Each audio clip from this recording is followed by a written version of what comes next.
It is 6 o'clock and everybody's excited about this meeting, I guess, because we're all sitting here waiting in chairs for quite a bit now, so thank you for that. And we'll call the May 13th, 2025 regular council meeting to order at 6 p.m. And I mentioned to Amanda there is no Maple Leaf game tonight, so that was good. But it is my daughter's birthday, so happy birthday, Amy. She's probably watching us on the birthday, I'm sure.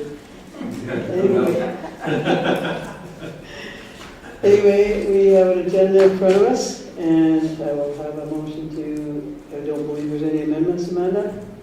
No. So adopt the agenda as presented. Everybody always rushes for this one. Thank you. I can do that, Mayor. So I'll move that we accept the agenda for the Tuesday, March 13th, 2025 regular council meeting agenda as presented. All right, I'll call the vote. All in favor? That's carried. And I do want to introduce on my right is our acting CEO, Amanda Riley, Director of Infrastructure and Engineering, and I changed those as at will, however. Craig Fox, Director of Community Services, Nicole Asen. On my left is Economic Development Officer, I call her. I know she has a longer title than that. And Jocelyn, Militia, and Lisa, who always look after making sure everybody can hear and see us and read about our exciting motions. So we have no delegations, but we have 3 sets of minutes. Item 4.1, April 22nd, 2025, regular council meeting minutes. I wasn't here.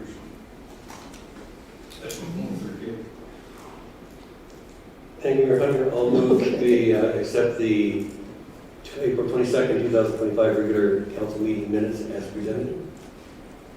Any comments on those? I guess not, because you said presented. Deputy Mayor wasn't here. Councillor Moore, any comments? Just maybe on one, we got an update on the campground. I see in our, maybe this will come up in our outstanding resolutions. We've got an update on the campground and there's exploring options, but we don't know if anything is happening regarding the campground. And so just interested in if there's any further updates that we're going to be getting. Well, that came out of closed, so I don't Well, know if you plan to amend it, or are you going to be... Resolution is not closed. It's in our list. Well, I know, I just, the update was, so I don't know, Amanda's, or are there other... Are you asking the question? Yes, I'm asking whether there's updates or the options coming. Could we have that question during the CAO report? Sure. Yeah, Or it's not related to the minutes? No, it's just that the update was in there, and that's why I said there's also in our list of resolutions. Oh, And so I don't know where it should come up. Okay, thank you. thanks. all right, anything else, Councillor Baswick? No. Okay, I'll call the vote then to accept the April 22nd regular council meeting minutes as presented. All in favor? That's carried. Then we have March 12th, 2024, Didsbury Emergency Agency Committee meeting minutes. So I'm going to ask the question. These are 2024, so I did look through and we hadn't approved them right subsequent to the meeting we had, so that's why they're here. Yes. Okay. Go ahead.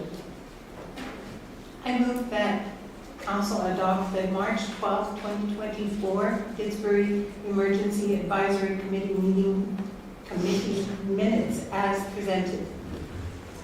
Any comments? Councillor Baswick? Councillor Windsor?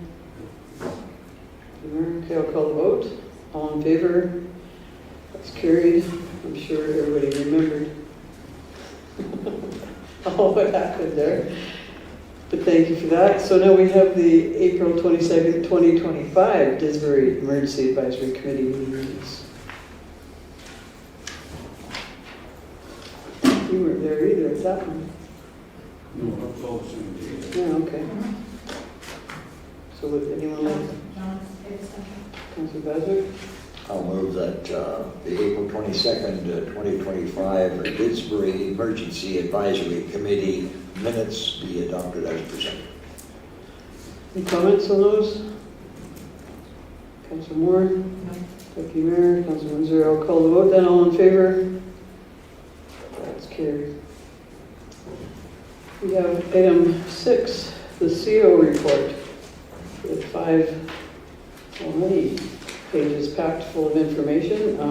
We usually go around. Do you have anything to add to that, Amanda? Yes, we have a few verbal updates. If I can let Craig Fox give those. Sure. Do you want them first? Okay. Thank you. Thank you. So I just wanted to add a couple of items for conversation. So the work in Valarosa Phase 1 is well underway. The heat utilities are installed for Phase 1. So the water pressure test is being planned just to make sure that everything's in good shape.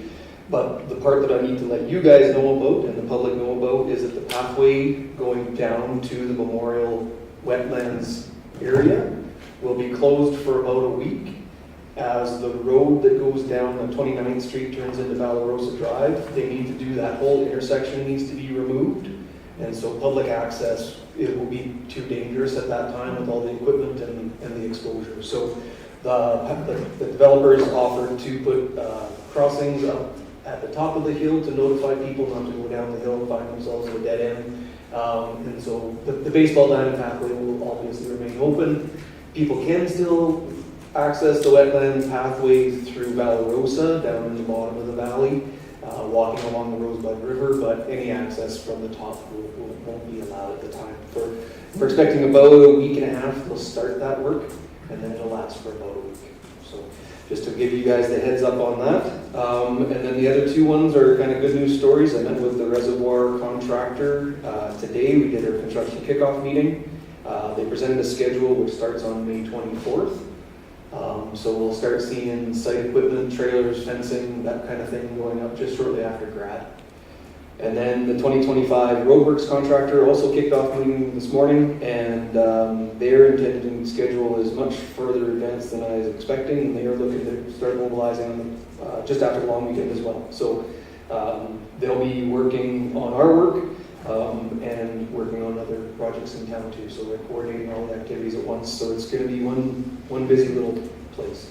So that's pretty much the only updates that I had. Are there any questions on those? I can't do two things at once, so I was writing down your report on Valarosa, and then I missed what was starting after the reservoir. Sorry, is it all a road work you said? Sure, yeah, it's the 2025 roadworks Okay. and the East Reservoir, basically both starting on the same day, so there'll be a fair bit of activity that day. Yeah. Good news. Yes. Thank you for those. Deputy Mayor, do you have any questions on the CO report or those updates? Yeah, just thanks, Alexa, for the economic development report that's in there.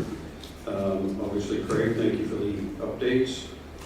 Good news on the reservoir and roadwork. It's going to be nice to see that starting. And then I wasn't here last week. I think we went through, or our alternate deputy mayor should have changed, and I just did that transition smoothly and agenda meeting. That's a question for me. What is that? Well, I missed last week, and I thought we were having our switch over now to the new alternate deputy mayor. Yeah, So I was just curious how the agenda meeting had gone. we didn't have one. No agenda meeting? No. Oh, okay. Then, And good. I can certainly speak to that too, because with the transition to Amanda and with everything winding, well, lots of things going on, and it's a very busy May, June, and to free up Amanda's time, I have, in procedure bylaw, it speaks to the fact that CEO and the mayor set the agenda and legislative schedule, so we have, don't have one right now. Yeah, so that's why that's that way. And Amanda's doing the agendas with her administrative support, I would think. Thank you. Anything else? No, that was good. Councillor Windsor? Thank you, Mayor. I have a few things. We have a whole list of outstanding resolutions, and I'm wondering what is the plan for these? What are we going to do with them? Are we going to itemize? Are we going to rescind? There's a bunch of them there that we need to do something with. And if whether we want to close them out for the end of the term or what our intention is, I'd like some direction as to what we're intending to do with that. With all those.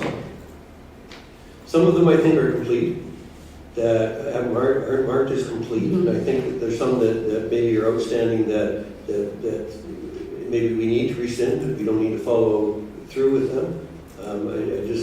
I'm not sure how we're going to deal with them. Amanda, have you thought, is there something that you're thinking about with that? Because I have that question too. But go ahead and speak to that. So for the ones that you believe are complete, if you could let us know which ones those are, then we could either take them off or let you know why we think they're still outstanding. Did you want to provide those now? Are you prepared to let those know? I think the motion coming out of that maybe will be that we come back with ones that we believe are done. And I know we keep, this will be the third meeting we'll have them, but I think we really like them on our agenda because we do, I believe, want to get them done. So do you want to respond to that if you have any prepared that are done or that you believe are done? Thank you, Mayor Hunter. I didn't do that simply because I didn't know what the direction was going to be. Mhm. So I wasn't going to spend time doing that if there was not the direction to do it. So Yeah. I No, procrastinated. that's true. I think we need a motion though to finish them up. Yes. And this is good that they're pared down from all the committees that have them are out of there. And there's some that either are or aren't done or can't be done. And maybe, not maybe, I believe a motion is needed at the end of the CR report motion to speak to these. If any councillors want to speak to them at the next meeting to bring their thoughts on them, then we finish them up that way. And administration might even, we'd invite you into that, I think, too, to, what can be done is an important part. Well, and to further on that, there's several that are currently in progress, and we plan on bringing a report or whatever is expected back to council before the end of the term. There's a handful of them that were referred to next term that are still on here, and then there were a couple that are more like ongoing that we didn't want to lose sight of, so we kept on here, but they're not things that you can specifically bring a report and be done with it. They just need to keep on happening. So yeah, there's those different types. But I'm curious to know if there are items on here that you believe are completed. And so how, if you make a motion, is council going to provide their thoughts on that after the meeting? Or how would administration get that information? Yeah, I think that it would certainly be, all council needs to be prepared when they come back to agree which ones are done. Oh, I think administration has to speak to which ones are ongoing, which ones are going to the next term, and then maybe we just have 5 left. I don't know at that point. But I think we just, would you be prepared to do that at the next meeting, or do you want to carry that into June? No, We'll make that motion then to that effect. yeah, that sounds good. Anything else, Councilor Wizard? Yes, thank you, Mayor. The Disbury Aquatic Center scheduling and the service levels. I'm looking at that and I'm seeing that the rentals are from 1 to 2 during the day. And I'm wondering if that isn't prime time and if that shouldn't be reserved for our residents rather than potential renters.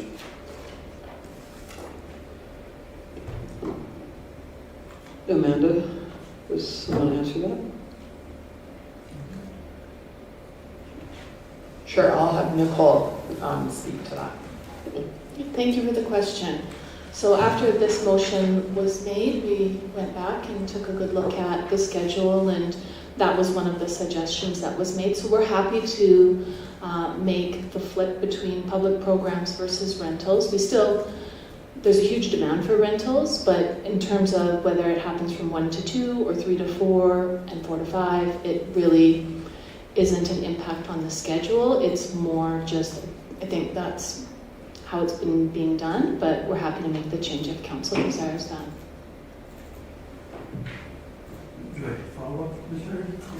Thank you, Mayor Hunter. I guess it just seems to me that that would be a prime time for public swimming right after lunch that people come.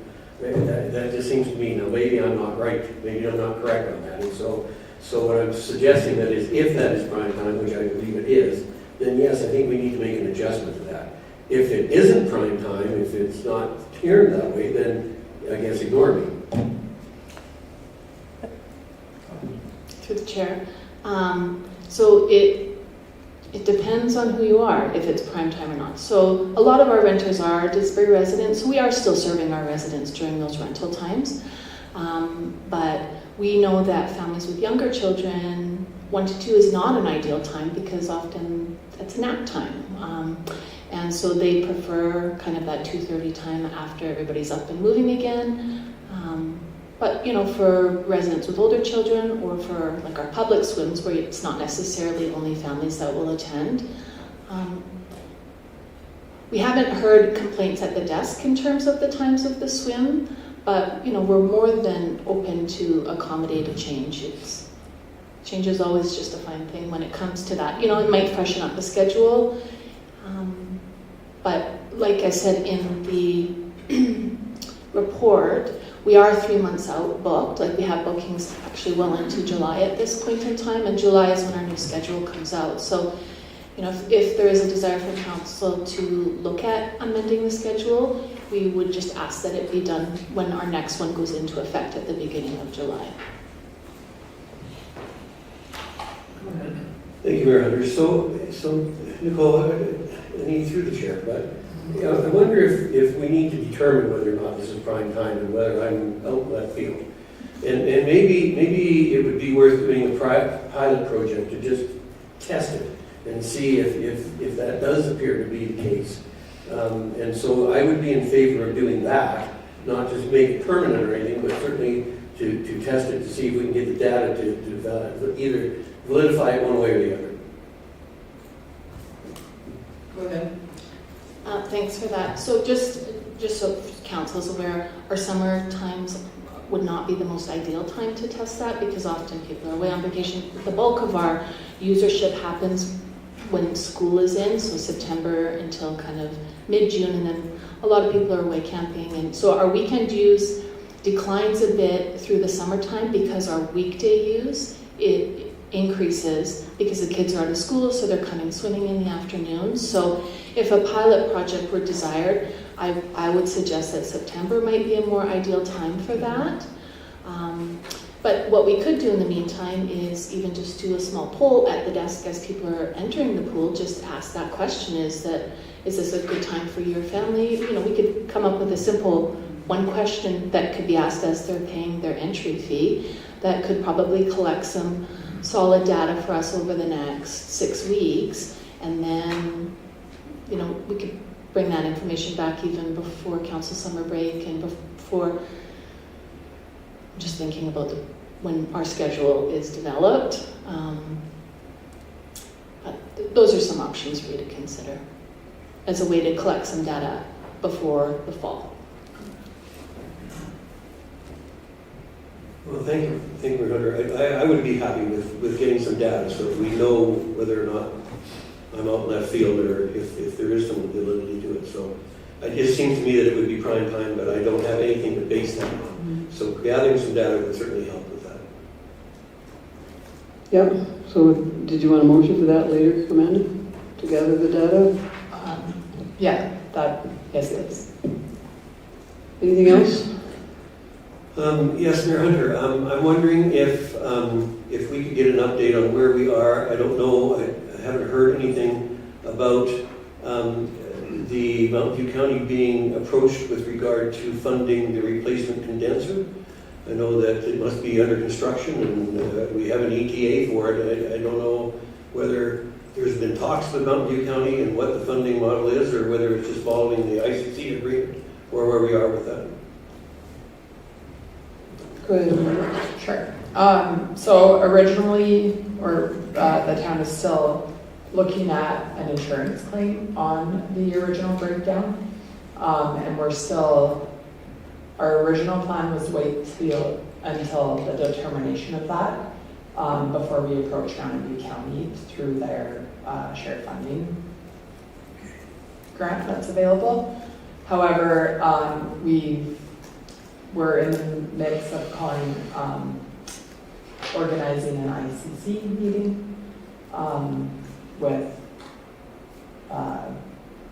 the plan to approach them with funding that in the meantime, even though we don't have a response on the insurance. Yeah.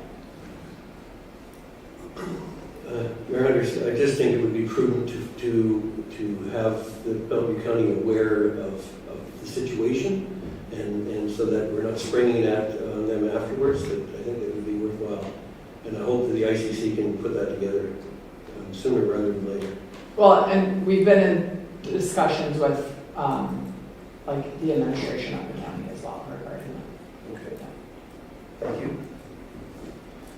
So I wonder also if we could get an update on where we are with the 23rd Street project. I know that we applied for a STIP grant, and there's a number of people involved in that. Do we have any update on where we are with that? That's a good question. Still can't. No, we don't have an update regarding the SIP grant application. They haven't given us a letter or a phone call that we have. So, Thank you. and I don't know, Amanda, can I just do that too, that I know some of the grants are coming out, like I just told you about one today that I heard about. Somebody got a grant. But anyway, that this is the time, that they are announcing the grants, because ministers are doing that right now, so I would think that we should have some news soon. But that's between us, what we know right now, because I would get that letter too in the email. Councilor Beswick, are you done? Yes, thank you. Thank you, Mayor.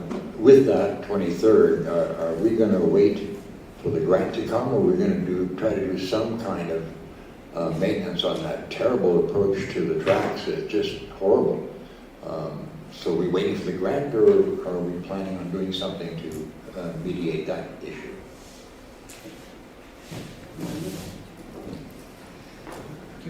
I guess that would be Craig. Hey? Sure, I'll let Craig speak about that. Thanks for the question.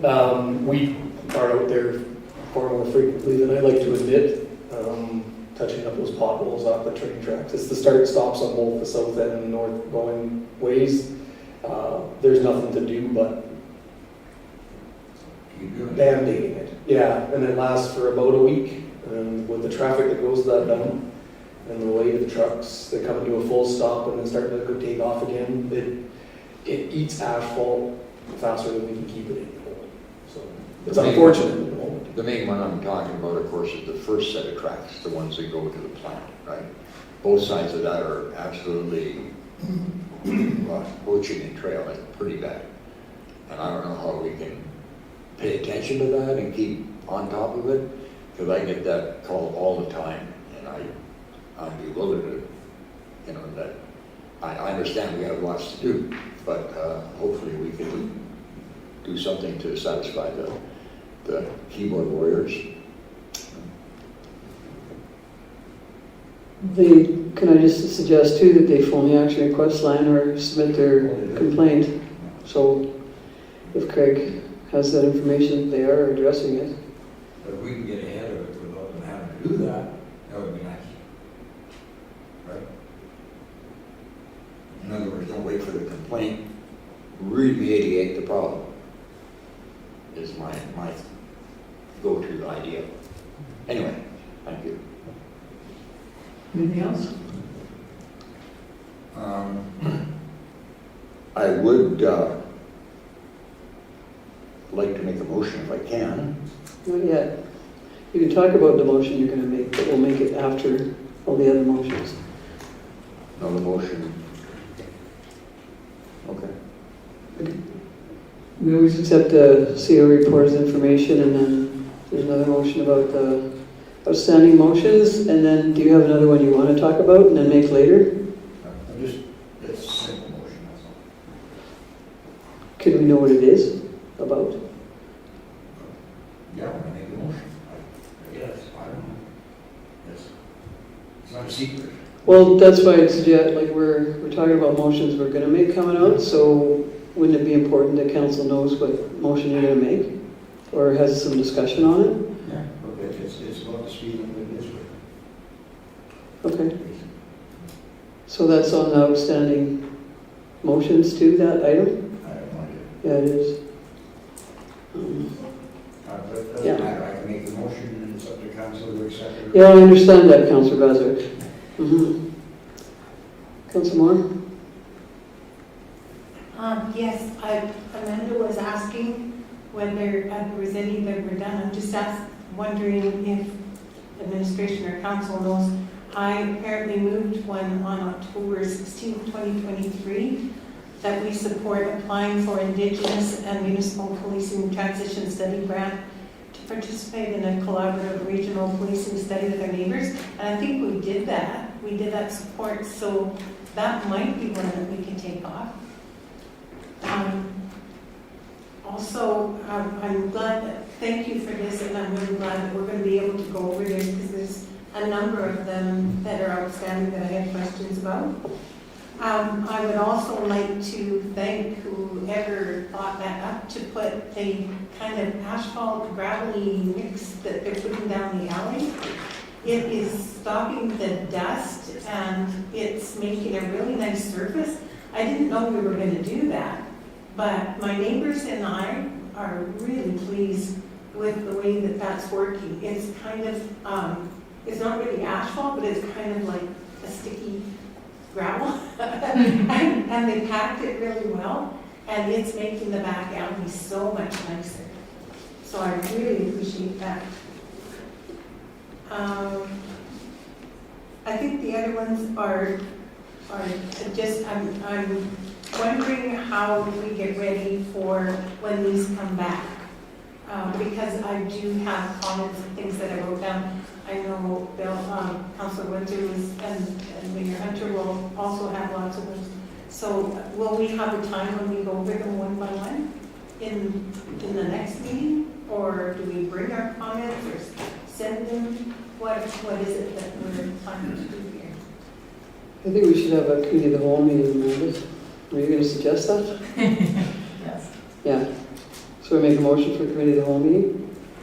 I think would be the best. Yeah, I think that'd be a good way to get Part through of this that one. motion. Yeah.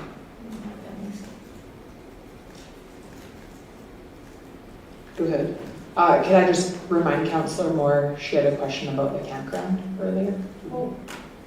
I was wondering if I had to leave that for the next meeting when these come up. But what I was wondering about is the motions that we have are just that we accept an update and that administration explore options pertaining to the internal administration of the campground and bring back budgetary and service level implications. And I was wondering what's happening. Has anything happened down there? Is there anything that we should know about? Are we doing something? What's next? So regarding that specific motion, 06725, I believe the intent of it was to plan for that in the budget process, we'd bring it to the next council when we brought the budget implications of whether it was being run internally or with campground host. So, and correct me if I'm wrong, that's my recollection of that conversation regarding that motion. But with regards to the campground, there's been nothing new since we've last talked about it. Just with relation to the new booking software, and it's been quite busy based on what I've seen.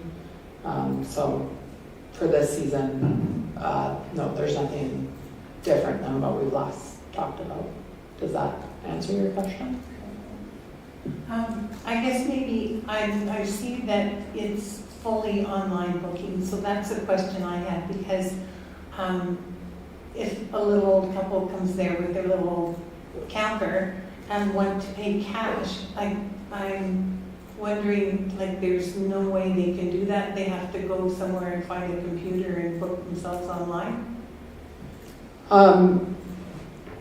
Yes, we've moved to online booking.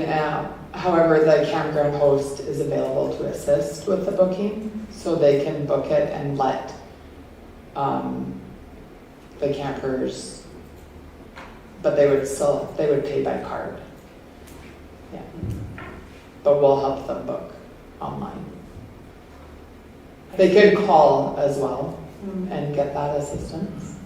Okay. Yeah. I just wanted to be sure that that was available.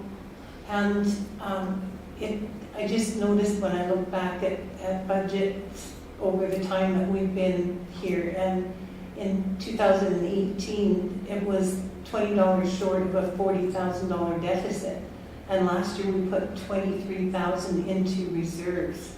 So I'm kind of hoping that if it's not broke, we don't fix it.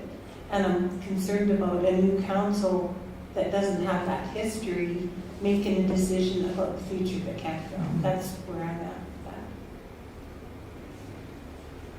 that. And absolutely, the campground has seen surpluses, at least in the last year. I don't know off the top of my head how many years, but a lot of that stemmed from the winter camping, which council's already changed the service level of that. And but we still hope that the regular season camping generates a surplus as well, or at least breaks even. So that is what we would look to achieve, and what the model is exactly, like that motion says, we're still exploring it and considering what each of those would look like. Thank you. Go ahead. Thank you, Mayor. Understanding that, what is the status and what will be the status of the host of the campground? Are you saying that someone can't pay the cash or credit card for a stay?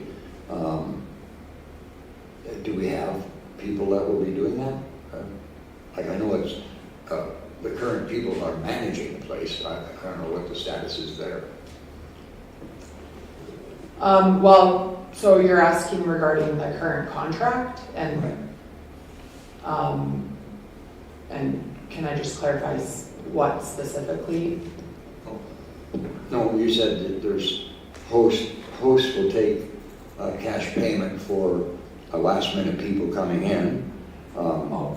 So we have resident host, is that what we will have, or is this strictly online?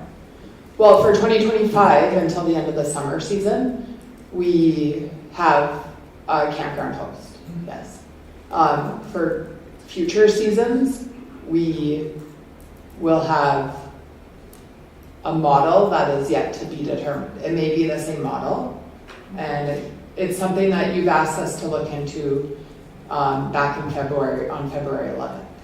So that is what administration is proceeding with. And no, we don't accept cash we'll help you book it if you come in or call. And we'll book it for you, but we still take card for payment. But you have to have someone there to do that for, Oh, yeah, right? and they're currently doing that. Great, thanks Amanda, Craig, and Nicole for all those responses. I appreciate this, well, I'm talking service level, I'm not totally the service level to our community. I really appreciated the aquatic center hours being adjusted. Nicole's statement about seasons, that really does make a difference what season you're in as to when rentals and public swim is. But I'm inclined as well that birthday parties take a back seat to public swims, but I would like to, and maybe they're even in the morning, like 11 to 12, I don't know that, but I'd be interested in that data as well. But I certainly appreciate the season as relative to all that. And I'm interested in, has our ratio always been 35 to 1 at the pool? Because I recall in my day, and I don't want to reminisce and dwell, but I believe it was 50 to 1 back in the day. That's a long time ago. So has that changed? Yeah. And that's our pool configuration and all the sight lines and whatnot. And So the life-saving standards they were amended within the last 10 years, and so a lot of information changed, like as well with the classroom, that those, like if somebody rents the classroom, they have to be included in your head count and be within your ratio. So that's why a lot of our rentals now are using the multi-purpose room. Well, that's not the only reason. From May to September, it's a pretty toasty room. So, so the standards did change within kind of the last, 8 to 10 years, and the ratios were part of that. okay, thanks. So I think we've had lots of discussion here. I know we can accept just a few motions. The report is information. To set a committee of the whole to go through the outstanding motions. And so that covers that one for the motions. And then Councillor Basler had one about a speed limit apparently. Did I capture them all? Everybody that's sitting here? Together the information from the aquatic center. Okay, Yeah. the data, so that would be third. That'd be the third motion. The speed limit would be the last motion, just in the order we went.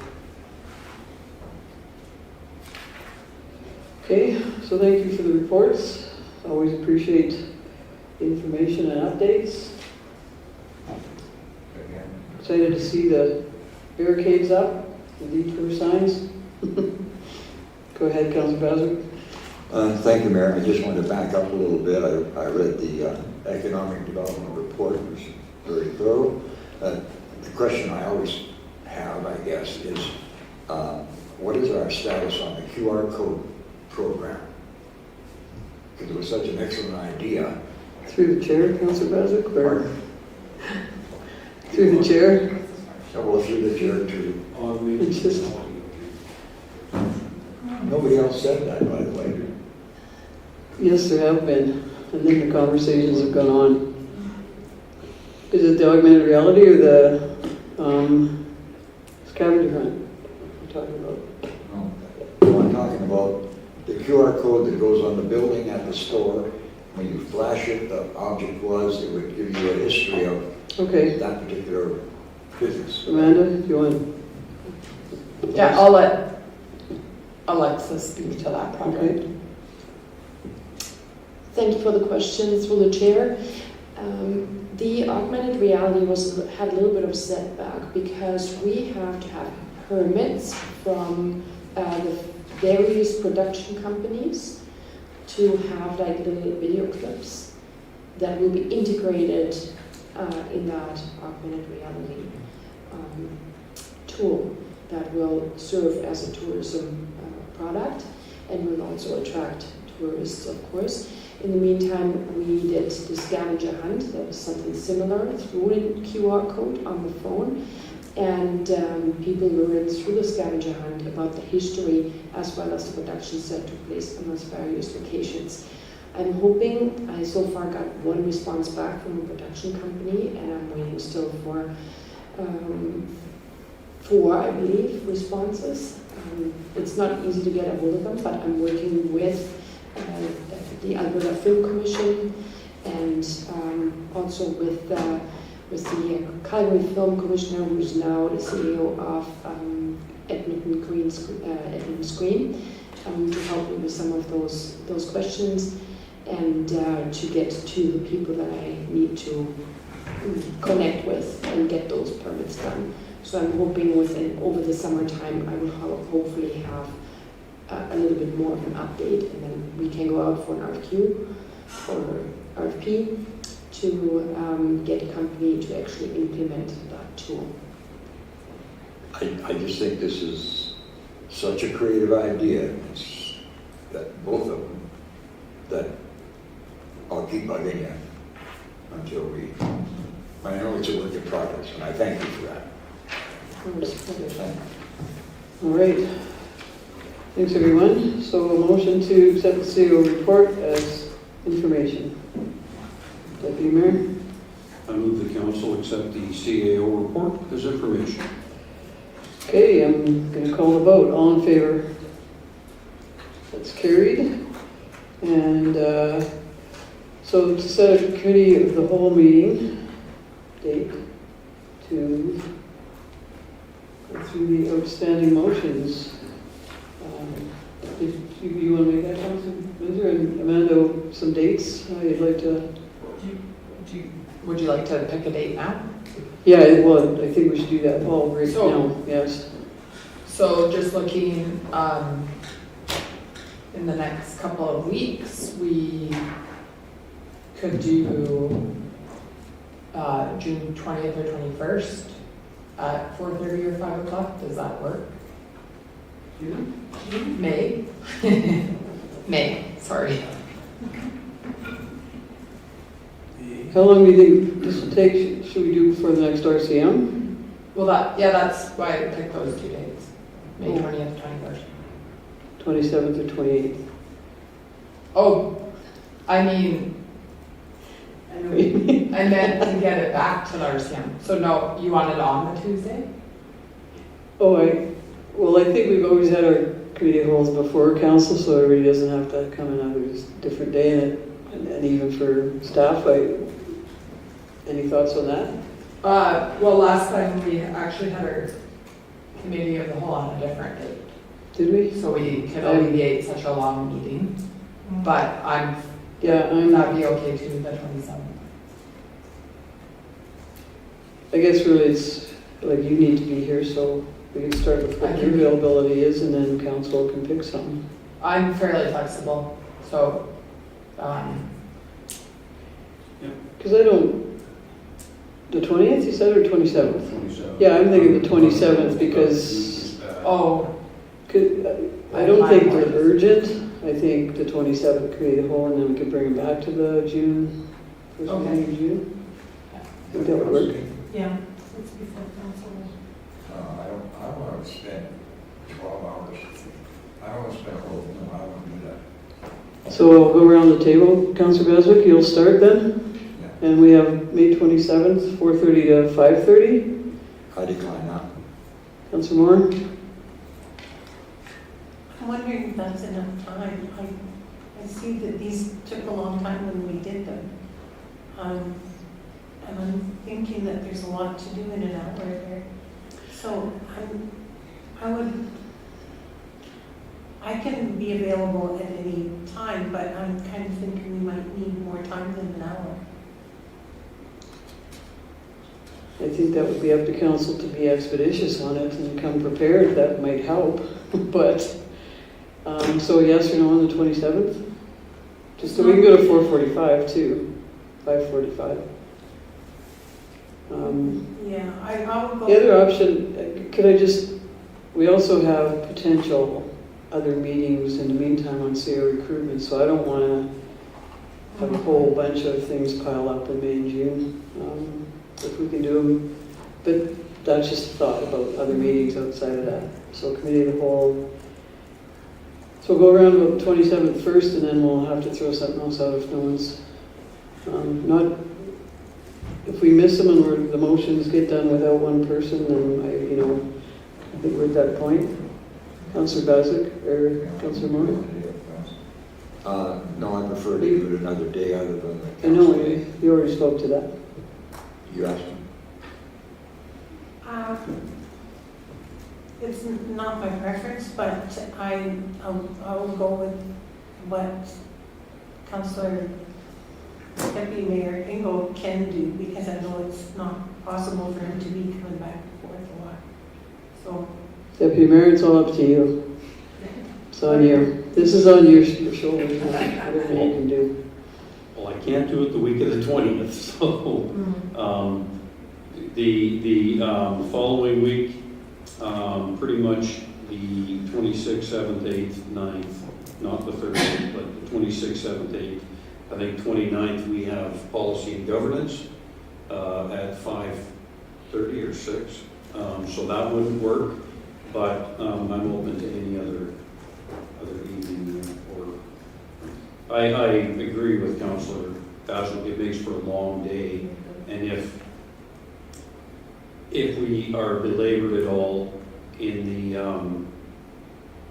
completion of it, like that, I don't know how long it'll take to get through. So that would be my only concern about that night.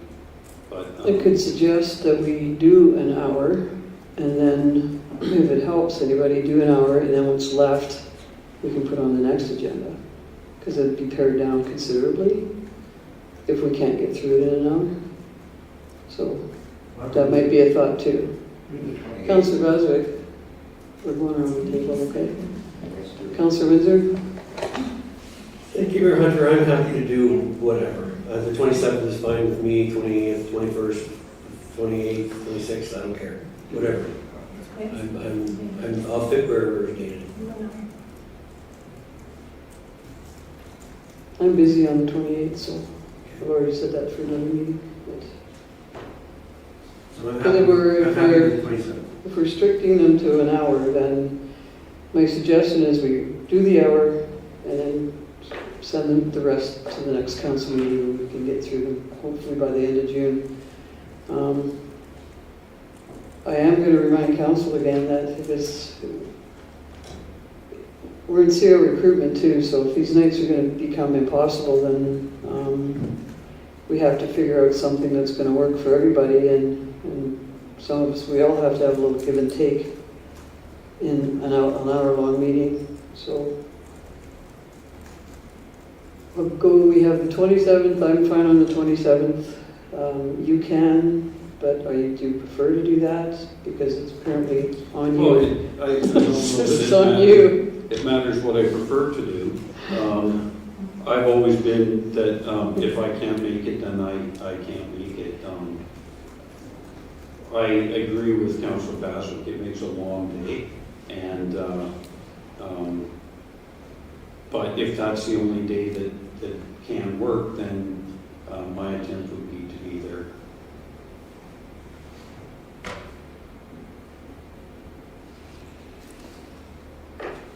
Well, we need 3 here. So if I have commitment from 3, then we can set the 27th. The 26th, we'd all come in extra time for an extra meeting, and we'd ask the staff to do the same. So 26th is the Monday night. Yeah, I'm fine with that. Monday the 26th.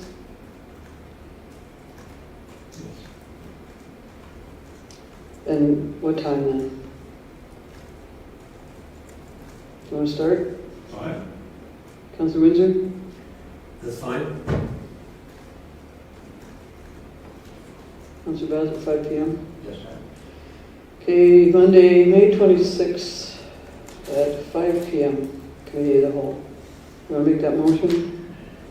Sure, I'd be happy to, Mayor Hunter. I'll move that council set a committee of the whole meeting for on Monday, May 26th at 5 p.m. to deal with the outstanding motions.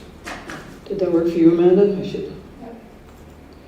Okay, I'll call the vote. All in favor? That's carried. Okay, we have another motion to collect data on public swim rental time preferences. You may have to help me with this, Mayor. I'll make a motion to the Council Direct Administration to put in place a temporary exercise to gather direction on prime swim times at the Aquatic Center. Is that clear enough? Nicole or Amanda? Can I just suggest that maybe what we could do is, could we please have a time period that we'd like to collect the data from council? And also, what we can do is provide, we keep very, very accurate user statistics, but then we could also incorporate the poll question at the desk that we spoke about, so that I would be collecting 2 different points of data that could help support a decision from council. And if I could recommend that maybe we go from, we just need a little time to set it up with the staff and tell them what we want. So maybe starting kind of next week or June 1st until August 30th. So at least then, I mean, it's not the most ideal point in time in the year, but it would give us some information back, I'm sure, that council could utilize.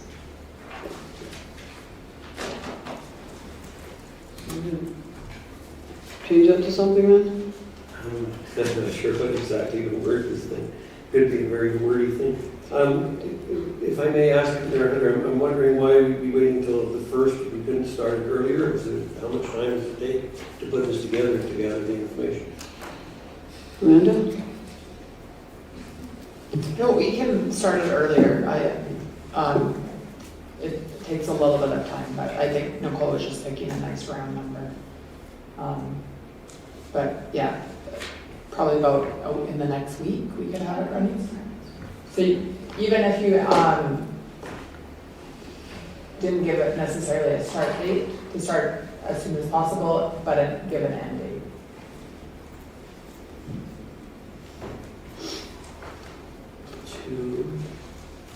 To what date did you suggest, Nicole?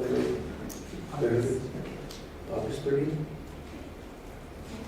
August 31st? You want to go to the end of the month? Okay, so are we going to try to stumble through this motion then? Yep. Move to direct administration to collect 2 points of data. 1, a survey of users to determine prime time. And secondly, a record of users entering the Aquatic Center to put in place as soon as possible, ending August 31, 2025.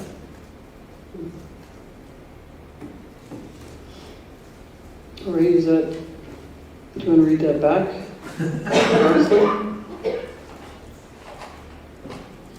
Thank you.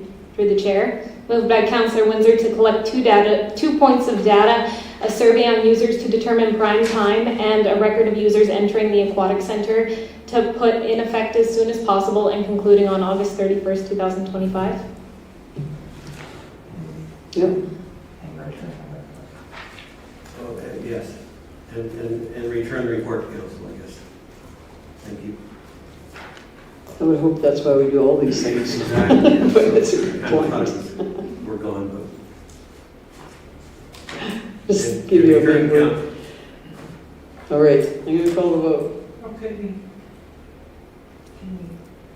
Well, we did discuss it during the time, so, but yeah, go ahead.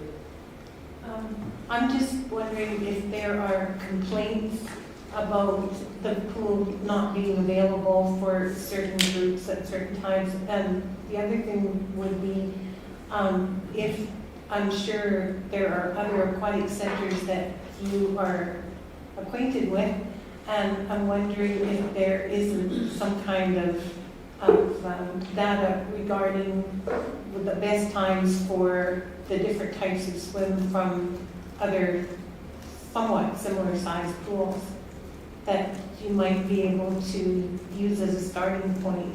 I'm not sure how much difference it's going to make when we move a couple of hours around, but I'm just wondering if there isn't already existing data that would help, and maybe you use that to get the hours that you do have. Amanda? And I know Nicole spoke to this, the desk is not hearing the complaints. I personally have heard like from one person regarding it. So I think we always make better decisions when we have more data, so we're happy to collect this data and share it with you. And yes, other pools have schedules. I think we probably even look at them from time to time to see how we're doing. But the usership kind of varies from town to town too, so. Councillor Baswick, anything? I guess just to comment, I think perhaps our biggest competition would be the Olds Aquatic Center, and to trying to, I don't like emulating any other place. I like to make Didsbury original rules and regulations, but it's probably prudent to observe what Olds is doing with their timing. Might be helpful. Deputy Mayor? So I would like to say that I think that the aquatic center scheduling is beyond my purview. However, data is never a bad thing, and if it's not an issue to collect, I would be more than happy to look at it.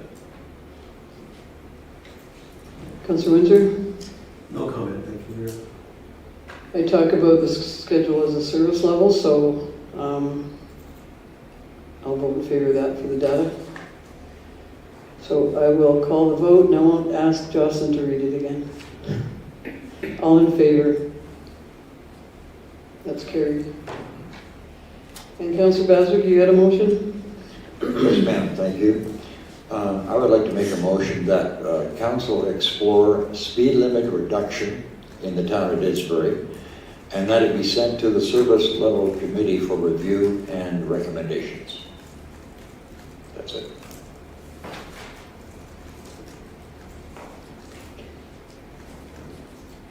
Do you want to speak to that? No, I think it's self-explanatory. We'll service level committee. will Councillor Moore? determine that. No comment. Deputy Mayor? Yeah, it's one I would support. I've been complaining because I'm getting complaints about speed limits for a long time. Doesn't seem to be slowing down, and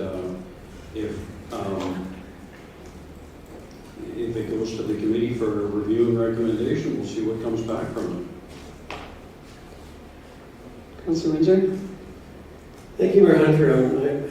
Wasn't this already at service level committee in response to a complaint about speeding in a cul-de-sac? Motion 30823 Yes, was already dealt with. exactly. No, it wasn't. It was reduction of speed limits in the town of Didsbury to performance evaluation committee and bring back a recommendation to council, which our administrative team already did. Yes. So that's the motion that I had circled and I was going to speak to as well. So, Like, this has already been done, so I will be voting against this motion. I think that the administration's already looked at this, and the committee's already looked at this, and brought back a recommendation to council, and that should be the end of it. I don't think we need to visit it again.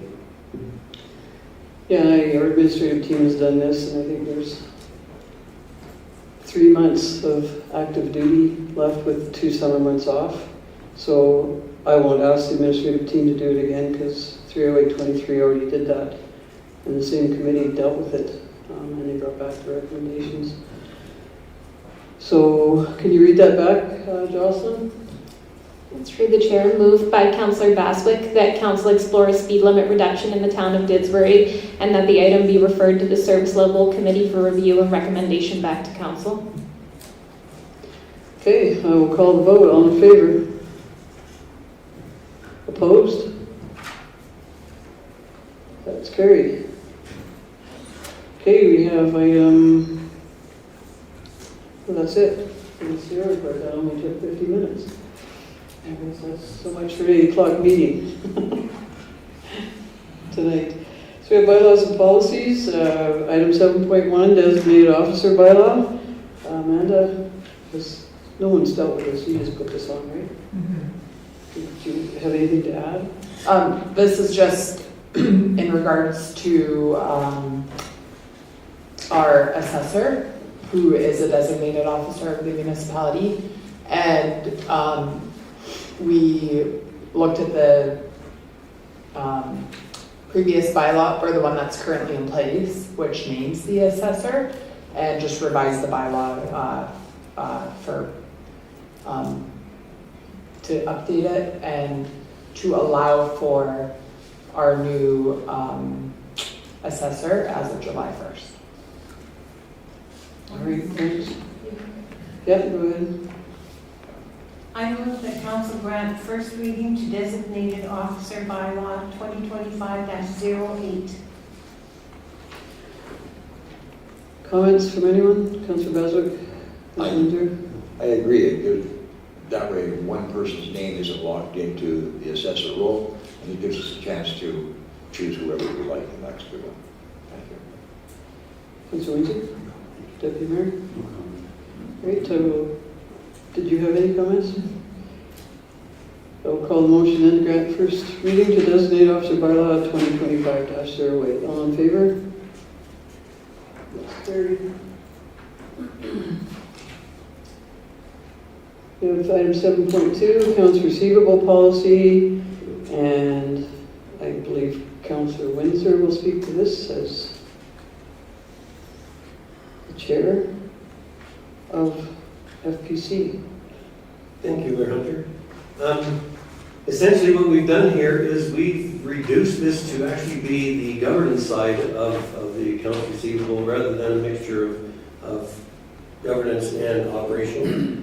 The other thing about it is that we've reduced it as much as we could from red tape. And so we've presented this to council for their consideration. Deputy Mayor, any comments? No. Councillor Moore? No, Councillor Baswick? Did you make the motion? I'm sorry. Sorry, I did not. Okay. Mayor Hunter, I'll move to rescind FIN 005, accounts receivable policy. Call the vote. All in favor? That's carried. And thank you, Mayor Hunter. I'll move to approve FIN 005-25, accounts receivable policy as presented. We'll call the vote. All in favor? That's carried. Okay, we have item 7.3, facility closures policy, and I believe Deputy Mayor is the chair of that.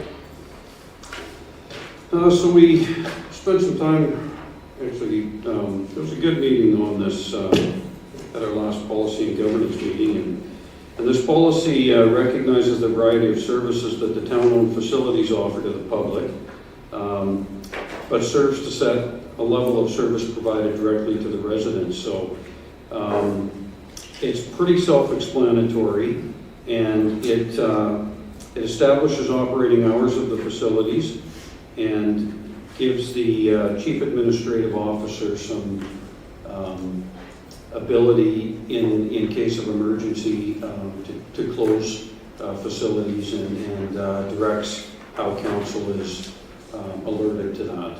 I think those would be the major items. What would you agree with that, Councilor Windsor? Thank you.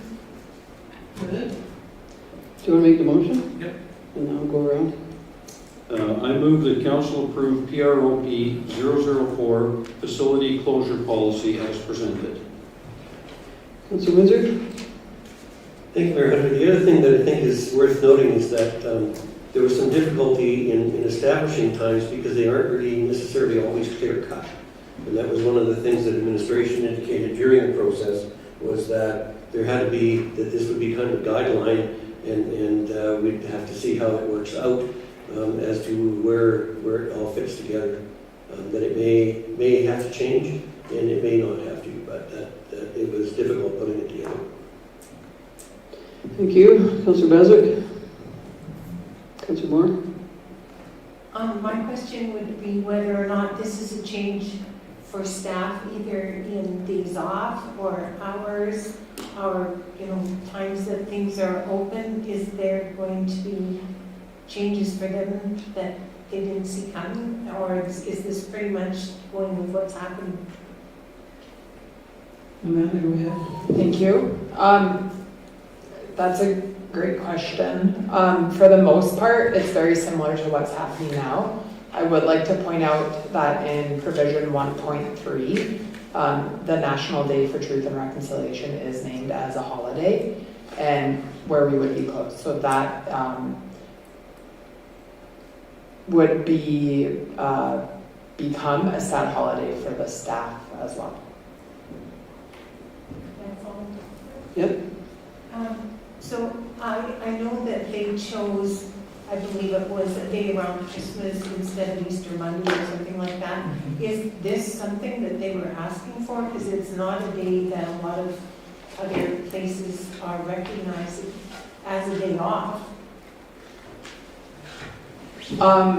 We did not specifically poll the staff about this, nor have, I have heard comments in the past. It's something that the school division has off, so for those with kids, it's a day that they're typically trying to find childcare for, but other than that, I haven't specifically heard it be a request. All right. I love that the National Day for Truth and Reconciliation is included in here. I hope it takes us one step closer to doing the land acknowledgement at our council meetings at the start of them as we move towards this initiative and acknowledgement.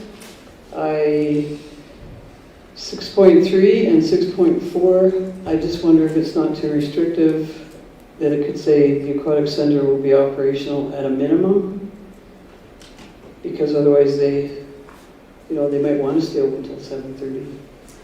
But that would be in a service level discussion for the budget. So was that discussed? I could ask the chair that too. Did you guys discuss that, like at a minimum, or? That, I don't think that came up in our discussion. Okay. Amanda?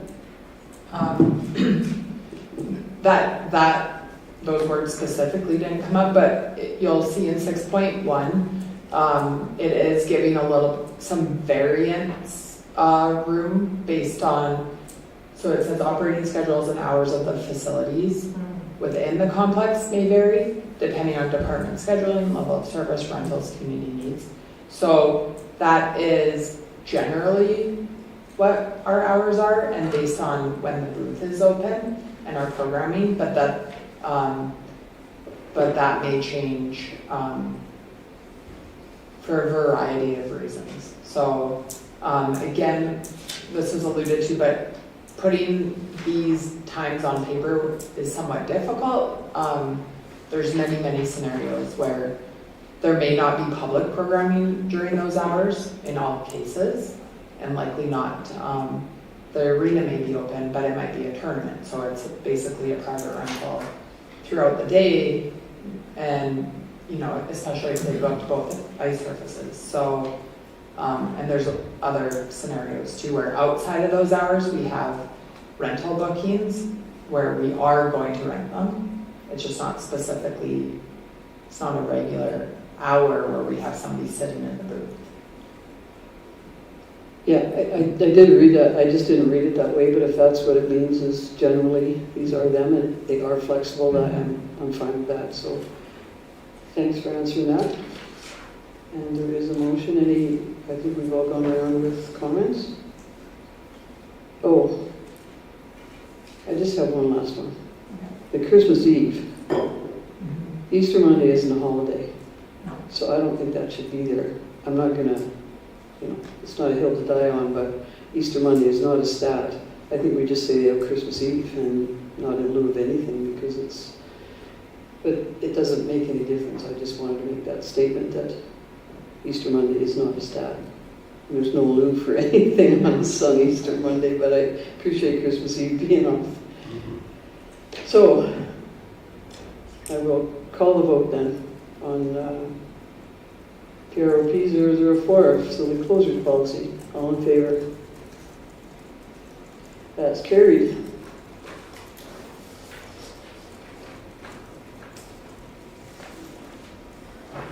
And we have item 8.2, the dog park report.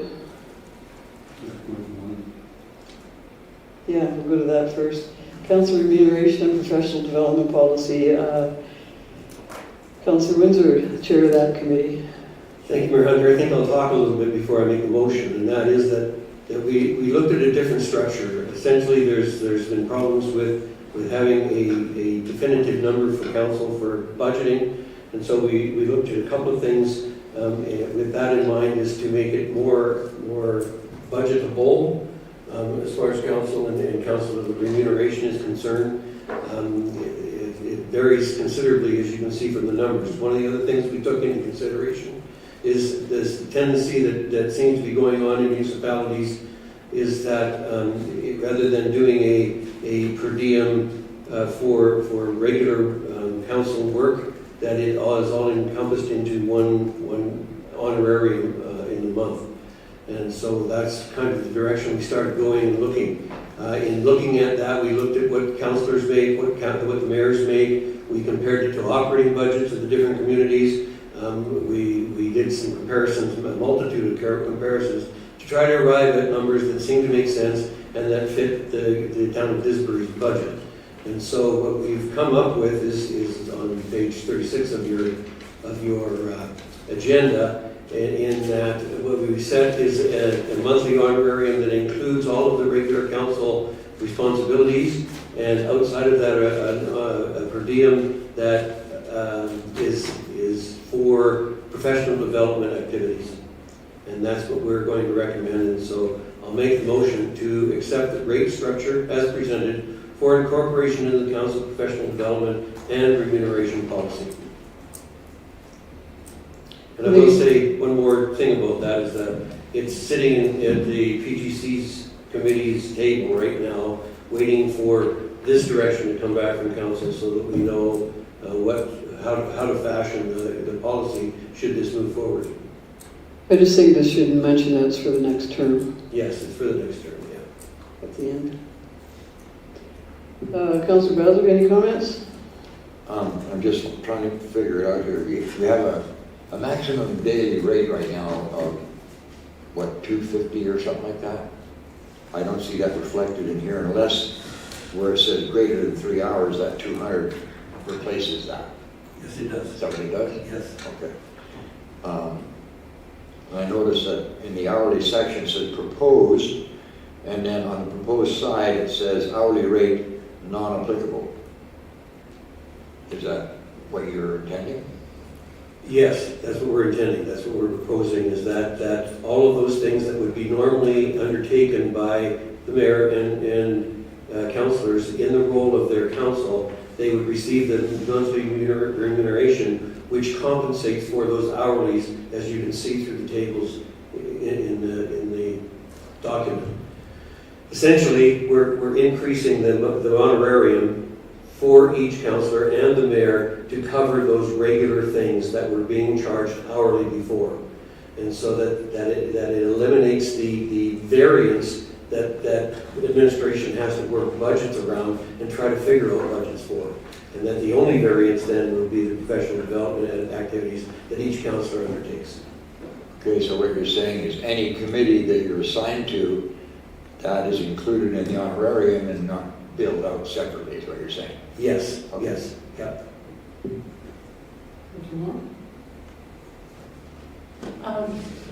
there is a huge variance in the time that some committees take other than others, and in the amount of work that people do.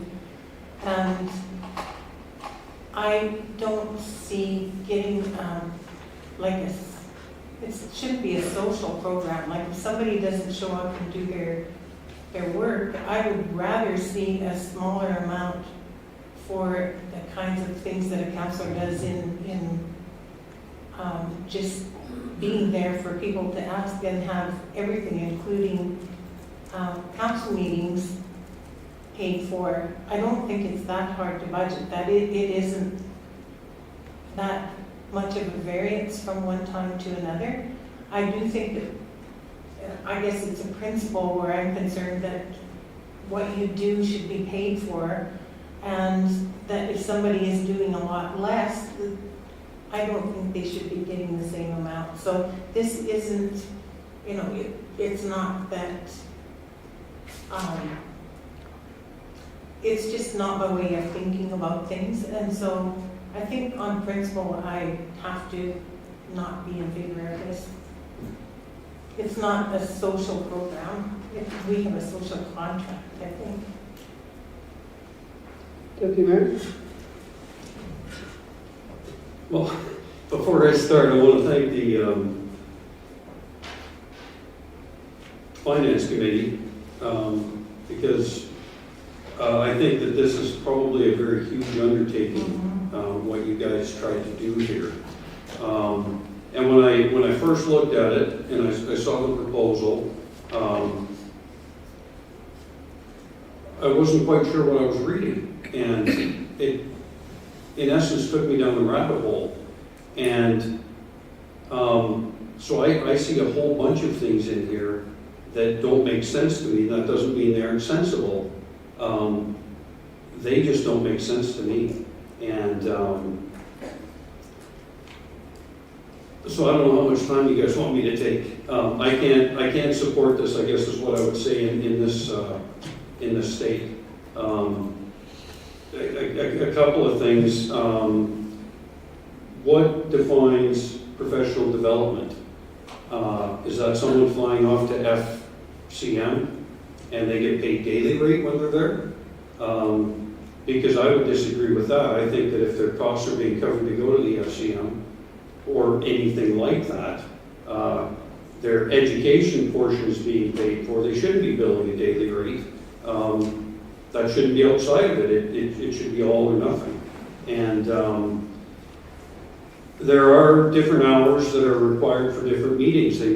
Some meet longer, some meet more frequently. So it's really impossible to create a fairness in this. It can't exist when the workload isn't the same. And then I look at what's being proposed for the next mayor is more than double what's being proposed for councillors, and what's being taken out to be accommodated by this is I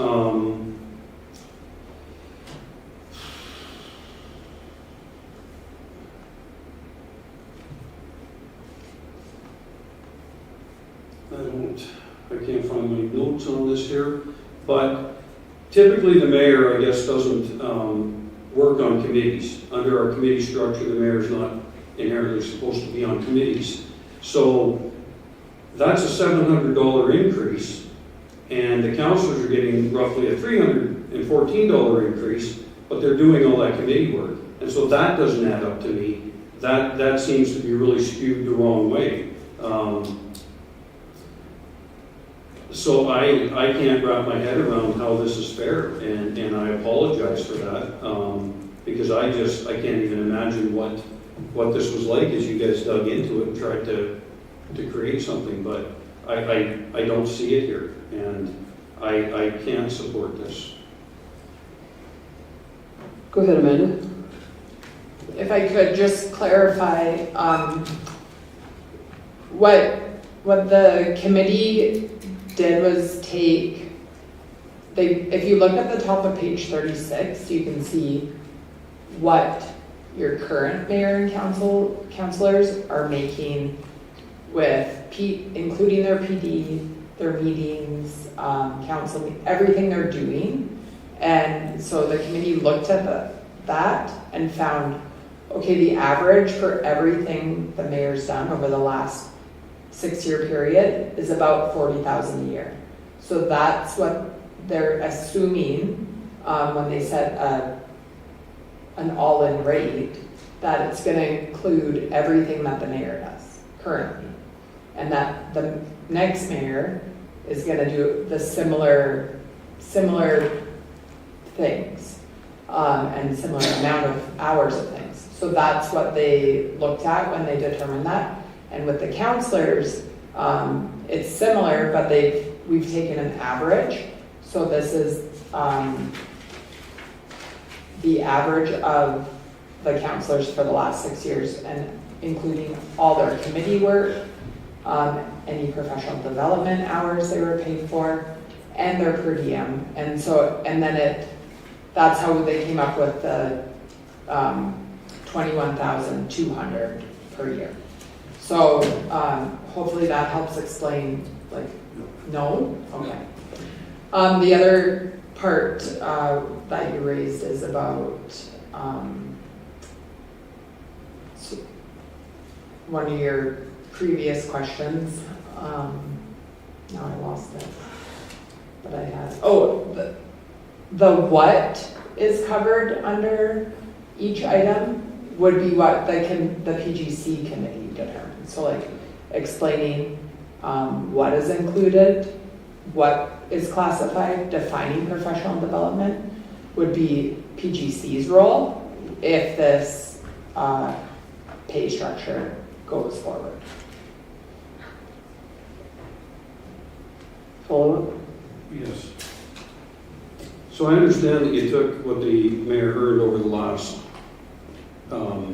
6 years. But nowhere in here does it say that if the mayor's on a Mayor South, that doesn't seem to be being taken out of here, that would still be billed daily. And I don't know what all the committees are. I've lost, like I said, lost my thought here, or not thought, but my notes. So what I take it down to is the mayor and councilors are all involved in budget deliberations. They're all involved in committee of the whole. They're all involved in special council meetings, and the mayor's not involved in committee work. But Councillor, I'd like to correct you on that, though. Our bylaw doesn't say that. Our bylaw says that the mayor can only attend meetings that they're sitting on of the committee. So if that changes, that's fine, but our bylaw doesn't say that. The mayor can sit on those committees. He does. Yeah. okay, the background isn't here for what was calculated into what they're making versus what the councilor's making. And then the one goes up $700, the other one goes up $300. They're doing the same amount of work. So I struggle with that figure as well. That's,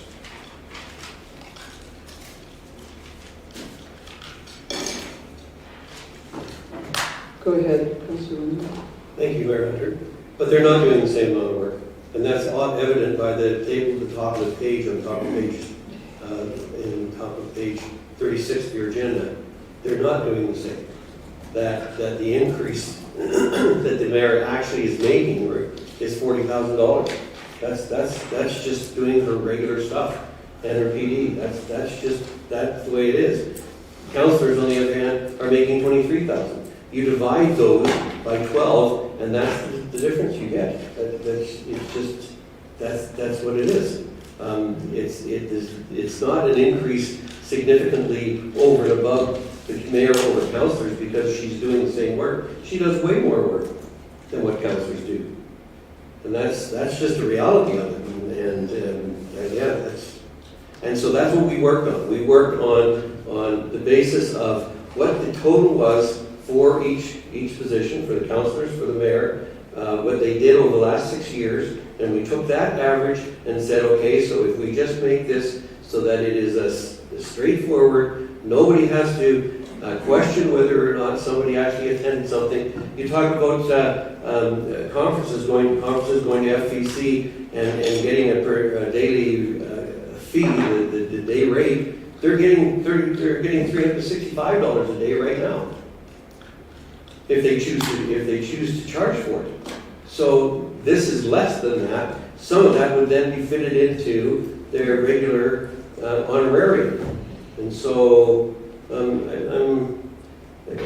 think that I believe this is the right way to go. I believe this is a good way to go. I think that it's up to PGC to incorporate this into the system so that it does create some fairness. It's happening in Olds. Olds just went to this the last year. It happens in Carstairs. They've been on this for as long as I can remember. And it's a system that allows more stability for the people who are having to approve remuneration claims and for budgeting.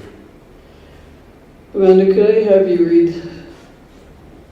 I'm hearing some. The FBC was tasked to do this, to come back with a monthly remuneration, and all the numbers are in front of everybody. And it's not me that we're talking about, it's the position of mayor and it's the position of councillor.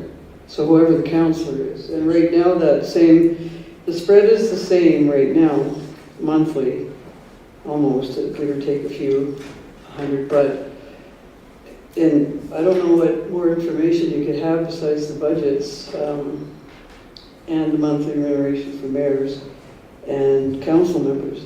And it doesn't matter to me how you vote. This is what we were tasked to do by the motion. And obviously, we followed through with what was part of the motion. And I believe it's fair too. I believe it's really fair, and it helps with budgeting. It helps just, I'm sorry, I took my glasses off. All of the things that it covers. And when we start adding up, I think there was 1 year with budget meetings that we spent over $20,000 on budget meetings. And that made no sense. That's what this monthly fee does is encompass a council member's responsibilities and duties. So the roles and responsibilities of the council, it's council business that we're attending to, and we're always asking to get paid extra for that. But it's committee of roles are our business, and budget meetings are our business, and hiring CO is our business, and that's what we're paid to do. And this encompasses all that without picking to death every little budget meeting you're at or every little committee of whole you're at. So that's why it was brought to the table, I believe, by the PGC, yourself, Deputy Mayor, and Councillor Windsor, sent this to council to get a recommendation to look into the monthly salaries and a monthly remuneration only, with an amount for some professional development that encompassed everything. And that's what we've done. And Amanda, is that motion somewhere? Because it was a recommendation from the PGC that we do this. And I don't know what was expected, but this is exactly what, like I said, Olds and Carstairs have done. And that we were tasked to do. Amanda? So at the previous meeting, April 22nd, council moved to refer the policy, the council remuneration and professional development policy, to the policy and government. No. Am I reading the right thing? Sorry. In the meantime, just a comment too, that there's always going to be councillors that do less for a variety of reasons. And when you run for council, it's number one, it's not a volunteer position. Number two, everybody knows up front what to expect. And number three, it covers the business of council and what we're obligated to be doing. So that's why I support it, and the only thing that council could do is send back for a different model again, or just to tweak the rates, and to be honest, we spent a lot of work on this, so maybe we'd ask someone else to do that, to task them with it. Deputy Mayor? So I hope nobody thinks that I implied that it was you, but it's the position.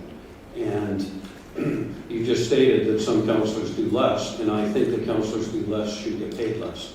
I think those that do more should get paid more.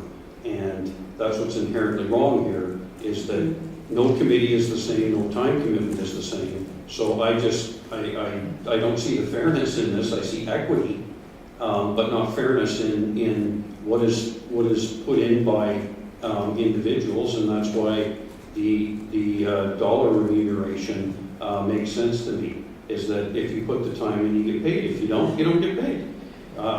So can I ask you, Deputy Mayor, then why you recommended this out of your committee for us to look at it? Certainly. In the committee, it was sprung on me. I'd never heard of it before. And I think Councillor Windsor started talking about this. We were looking at this policy, and what was determined at that time is we couldn't write a policy without seeing what this was. So it was sent back. Like, we couldn't make a policy. And that's what we were trying to write as a policy, but we had nothing to write a policy around. So that's why it went to the Finance Committee. We didn't know what would come out of it. I don't believe that that our motion was to look at monthly. I think it was to send it to the Finance Committee to bring it back for review and recommendation, and then we could write a policy around it. Amanda? Okay, so just to clarify, so on January 28th, council referred this policy to the FPC committee for the financial review and recommendation, and that was specifically to look at the what we're talking about today. But last meeting, the PGC had requested that the whole policy gets referred to them once and incorporate what the decision is here regarding the rate model once it was approved by council. That's. Councilor Wizard? Thanks, Amanda. Thank you, Mayor Hunter. And I'm not going to pick on you specifically, Deputy Mayor, but you say that you should be paid for what you do and when you're there. Well, you weren't at the last meeting, so should you be paid for that? And so those are my. I should not. This is what I'm trying to address here, or this is what we try to address, is to make it the same so that everybody was relatively fair to everybody. That's what we're trying to do, and essentially your responsibilities, your roles are what they are, and they should be just included in whatever we're doing. That's my opinion. And this is what we were tasked with, so I guess I'm just really confused why it came from the PGC and it's in front of us, and now that's like several meetings wasted. Councilor Beswick? Thank you, Mayor. I wonder, I see this as obviously with Mayor and Council, but if this holds true, an NPC meeting, which is sometimes 15 minutes to a half hour, they're going to get $100. You know, that's like $200 an hour for a half hour. Now, I don't know if that relates to that particular thing, like for members at large, for example. And yeah, that was my one thing. And I noticed that the internet allowance hasn't changed. Everything's going up. It went away. Okay. The internet went away. Oh, whatever. They took it away. That's fine. I just, yeah, I'm having issues with this as well. Thank you. Councilor Wizard, you had your hand up. Well, thank you, Mayor Hunter. I wanted to address Councillor Baswick's comment, because MPC would be part of your responsibility, because it's assigned by council. Not for me, for the members For of the the board. member, that's on a different bylaw. That's handled by a different process. All right. And so for you and your report, or whoever, I shouldn't say you, whoever's on MPC, that would be part of the responsibility because you are assigned by council. And that would be part of your honorarium. No matter me, I was Okay. asking about. Yeah, and that's under a different bylaw. That's under a different policy entirely. Can I have a question, please? Are there any other comments?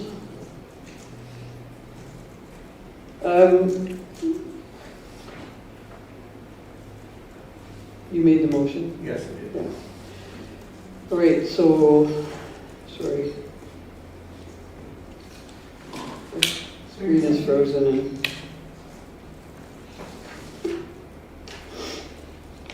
So, all right.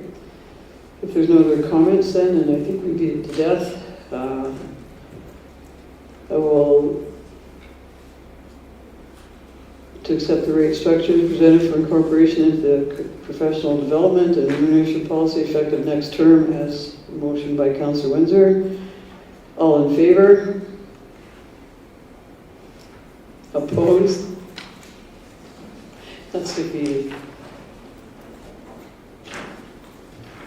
So, Mayor Hunter, the bylaw calls for us to review the remuneration prior to the end of the term. And we did. And we did. And so now I'm wondering, where does this go now in order to comply with the bylaw? I think we reviewed it. I'll ask Amanda that question. Since we reviewed it, it'll just stay as is. And do you want to answer to that? Sure. So I think you have two options here. You could revisit the rate model as either the committee or refer to perhaps the committee of the whole. Or secondly, like you say, the policy would stay as it is based on the values and that are currently in it. I think it would still go back.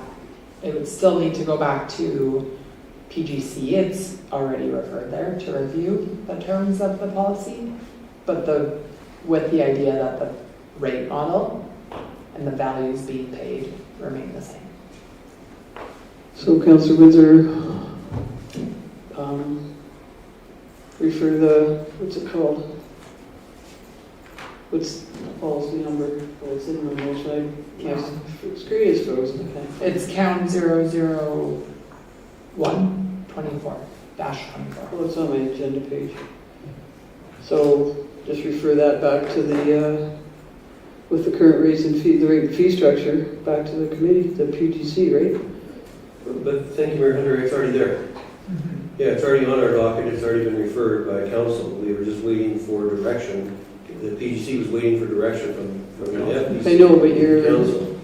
So that's fine. I don't, you guys are dealing with it. It's already there. If it is there, it's there, and you'll stay with those rates and fees. Yeah. That you- Yeah, I think Bill's question, or Councillor Windsor's question was, according to the bylaw, or regarding the bylaw, it had to be reviewed. Is that considered a review? I think that's what. Well, we just decided that, so if there's anything new to say, then please go ahead, but we've already decided that, the motion's made and done. And we have item 8.2, the dog park report. Do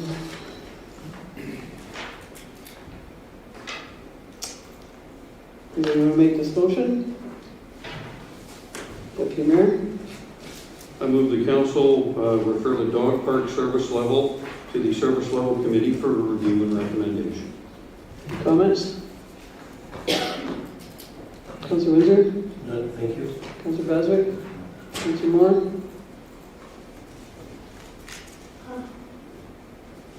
Since I'm on that committee, I can see that this is unsolvable. I don't see any kind of way around it. Irresponsible dog owners, and we're gonna keep a dog park because people want a dog park. So, what do you do with that? Well, it'll be up to the committee, I guess, to bring back a recommendation. You may not like it.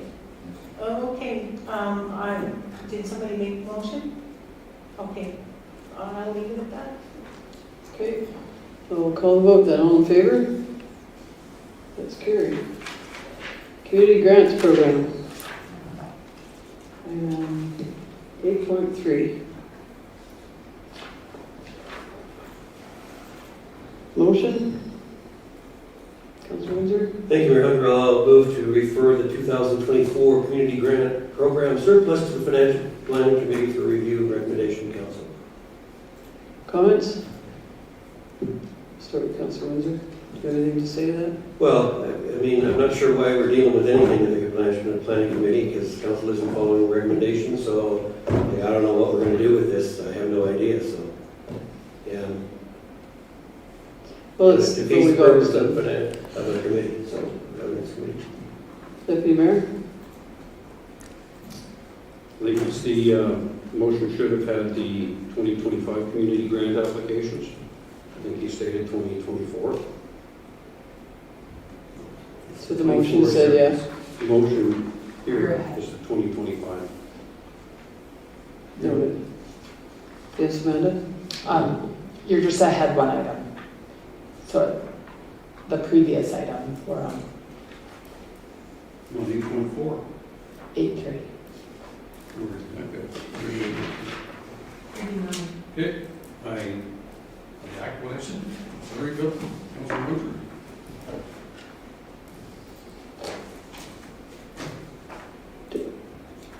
Are you making the motion? no, I don't have, I'm missing my page. Email. I made a motion. Oh, I'm sorry. Yeah. So you're on the right page? You made the right motion? Mhm. You guys lost me there. Mhm. Okay. Comments, Councilor Moore?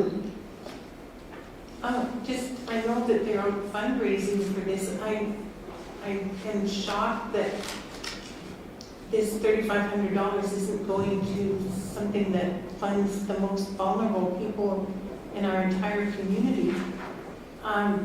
No further information was received, so we just leave it at that and keep their money. Is there anything else that can be done to Let's get go. the information that she wanted about how the funds were going to be used? That'll go to the Financial Planning Committee, and they'll review that and bring back a recommendation. Is what I'm reading in the motion. Councilor Beswick? Rather than go to essentials. Yeah, that's what the motion says, I'm just, okay, so we're dealing with the 2024, right? Yes. I'm good with that. Bring it back. Okay, we have the 2025 Forward Community Grant Program surplus to the FPC for review and recommendation. I will call the vote. All in favor? Opposed? That's carried.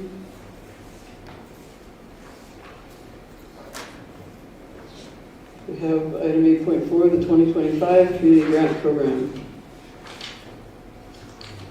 Okay, thank you, Mayor. I move the council refer the 2025 community grant applications to the Financial Planning Committee for review and recommendation back to council. Comments?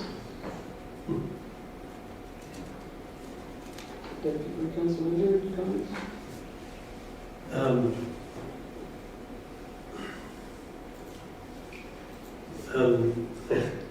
There's some grants here that It's just going back to the committee. yeah.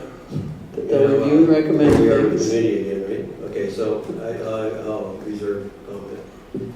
Councilor Beswick, No comment. call the vote then. All in favor? That's carried. We have Communities in Bloom 2025, item 8.5. I think the RFD is well done and thorough, so does anybody want to make, Councilor Moore? I move that council approve pausing participation in communities in Bloom program. Comments? Councilor Beswick? I'm gonna be wet blanket, I'm sorry.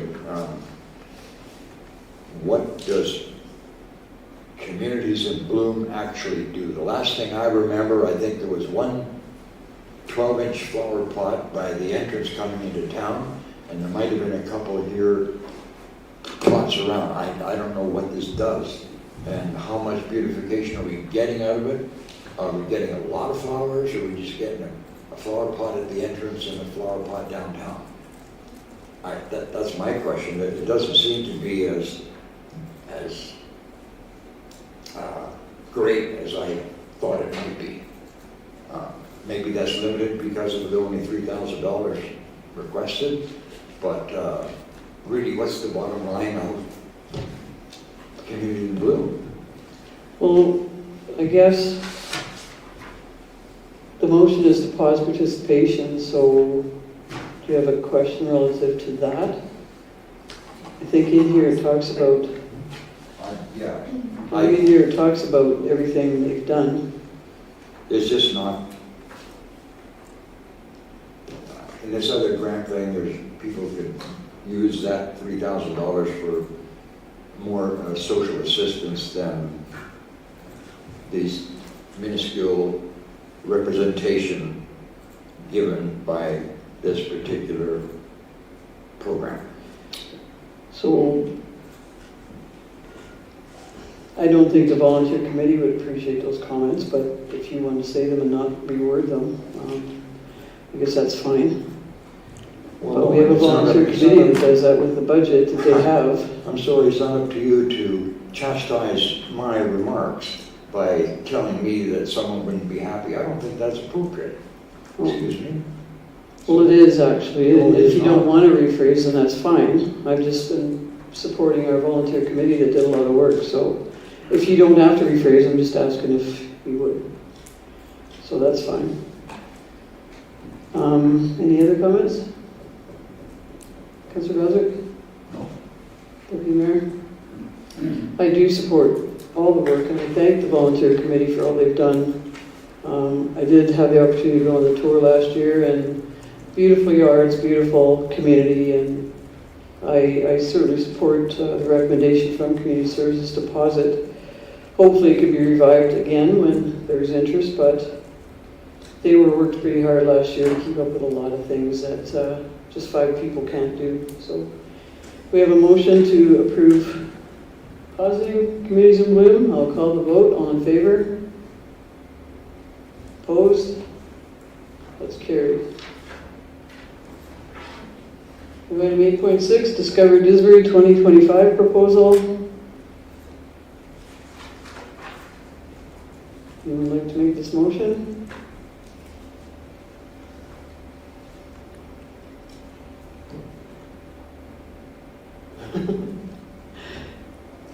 Well, I guess it'd be. Okay, I can make it. To approve the replacement of Showcase Disbury with the Discover Disbury event to be held annually in mid-June, beginning on June 18th, 2025. And because I made the motion, I get to speak first. I guess, and I don't want to speak first, I'll speak last. Deputy Mayor, any comments? Yeah, I'd probably like a little bit more background on this, but I don't know who we would ask to sort of, It's from Community Services, isn't it? Yeah. so, yeah, Showcase Didsbury's always, I thought, been very good. So the RFP is full of information, so is there anything else that you want to know, just to help No, with your information? No. But if there is something specific, by all means, Councillor Windsor? Thank you, Mayor Hunter. I feel like we're put in kind of a shooting gallery here. I think that that the decision's already been made, that Discover Disbury is already going forward, and it seems to be an administrative issue. So I guess I have a question that I would like to know is Discover Disbury administrative and Showcase Disbury governance, or are they both administrative? The decision's already been made about Discover Disbury. They've already got, what does it say in the background, 19 registrants so far. It's already been made. The decision's done. And so I would like to know if that is governance, then is Showcase Disbury governance as well? And then what's it on our plate for? And I just want to ask if you'd like, I don't know what you mean by shooting gallery, but I don't think it's a, would you like to rephrase that, or? Well, okay, I think that the decision's already been made. And I'm not sure what it's come to us for. I support moving the Showcase Disbury to June, but I also think that probably there's some funds set aside in the budget, 2026 budget or 25 budget, for Showcase Disbury, that maybe this should have been a discussion that we had at the time when we were discussing budgets. So I'm going to play a deputy mayor and just rephrase for you. Is this the cart before, or the horse after, however that is reversed? So this is already done. Is it the cart before? I'm probably not. You know what I'm saying? So it's already done, and we're being asked to approve it. Is that what you're saying? Yeah. And then the governance part that Showcase, and is this going to be a governance? Because it does say in here that we're being asked to attend as the host for the event. So maybe, are those the answers we're after? Am I rephrasing right for anybody? Amanda?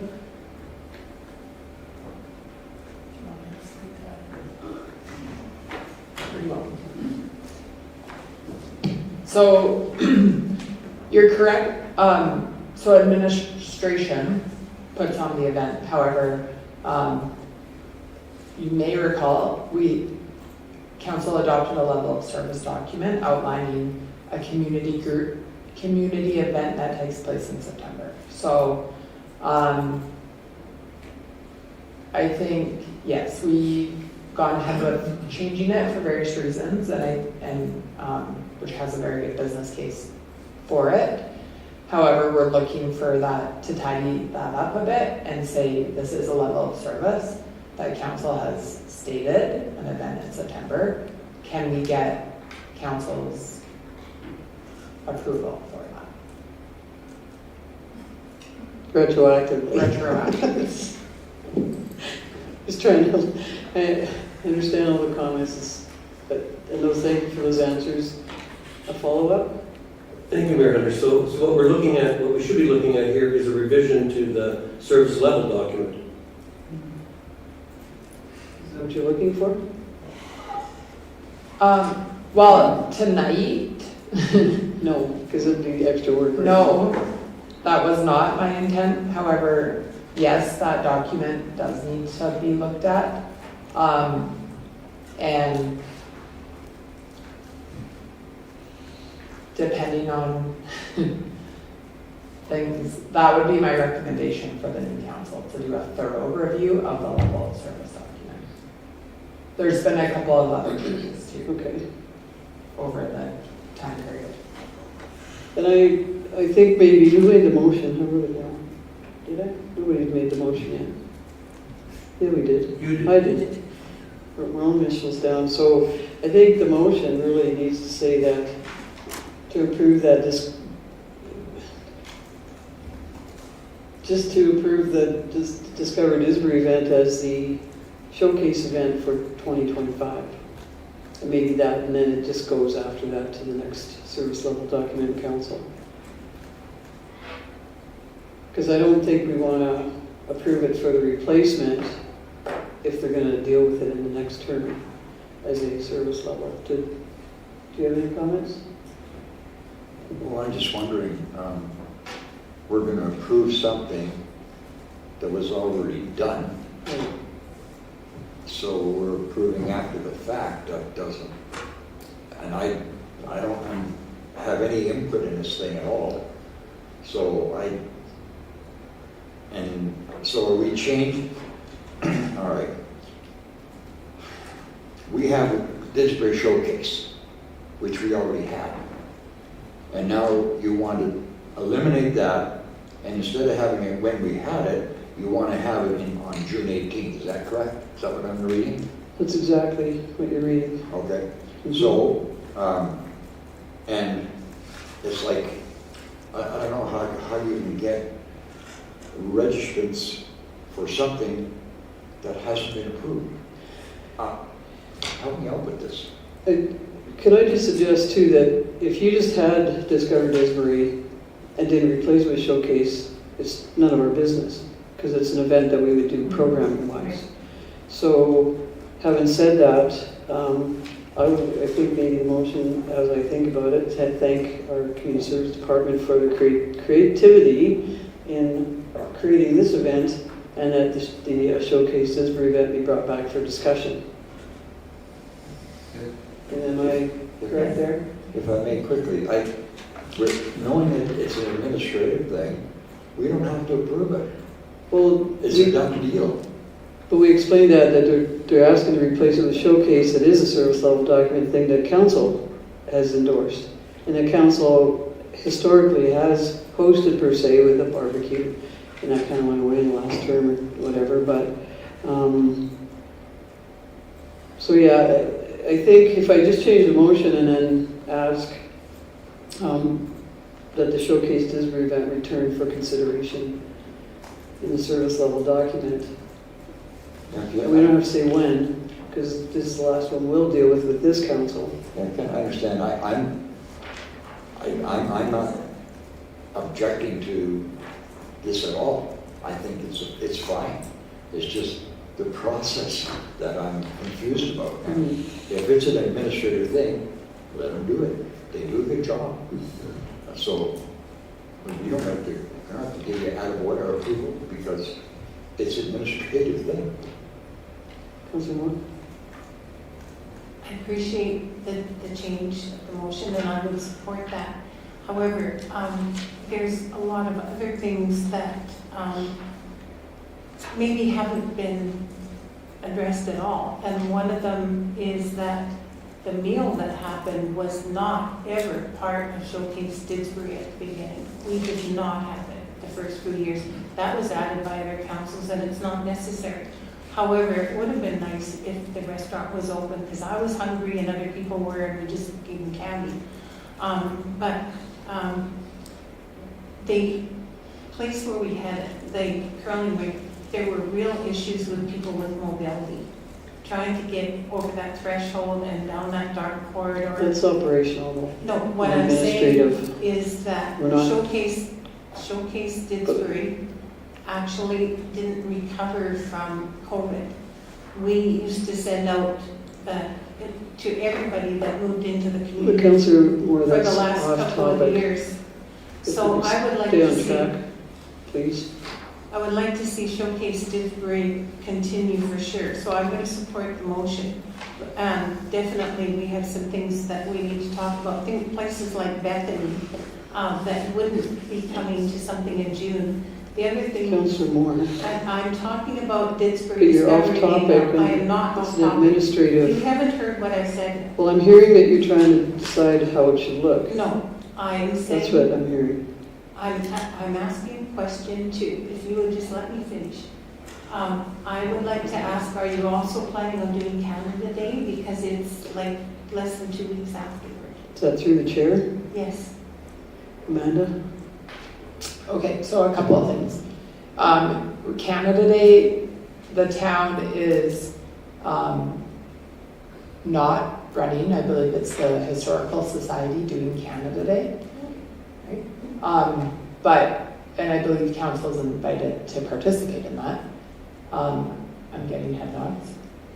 I'm just interested, sorry Amanda, I'm going to cut you off because But Canada Day has nothing to do with this can item. Because it doesn't. can I speak about Oh, my previous Showcase. comment about the level of service document? Yes. Okay, so I was wrong because we have a different version that I was looking at of the document. What your approved version says is that the town will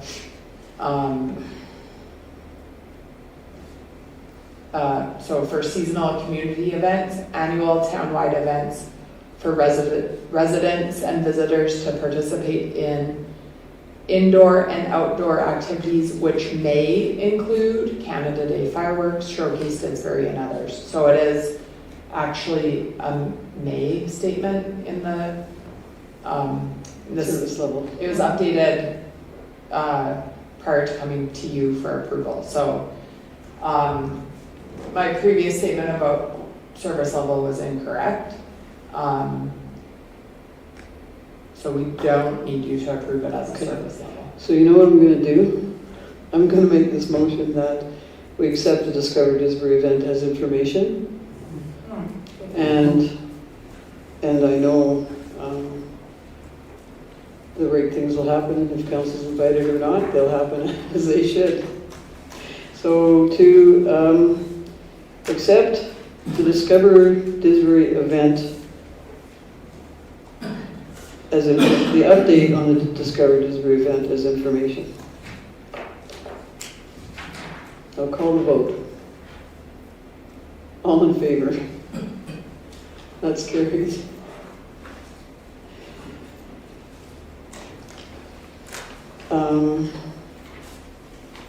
I had another motion coming out of this just quickly because when I look at the FCSS site for this information, I see a whole new logo than what council approved on February 28th, 2023. So I'm just would like to have some information back on that, not tonight, as to why our branding changed on our logo. I'd like to actually have it because it's a motion we made about the branding, and if the branding changed, I think, I don't even have to make a motion, I think administration should have brought that back if our branding changed on FCSS. That was a motion in 2023. So, whenever it changed or how, that should have been at the table. So I'm just going to throw that out there. And I'm going to move on. I don't want to delay this. 8.7, request for support, essentials for our community. I would like to suggest we accept this as information. I think there's a big discussion about use of emergency services equipment that we've had before when the Kananaskis discussion came up. Go ahead. Thank you, Hunter. I was thinking that maybe what this should be we should do here is to put this with FPC, Financial Planning Committee, because it should be part of the community grant programs, what they should be part of, if it's going to be that. That maybe that recommendation would come back from them with regard to this. But I also think there should be a policy about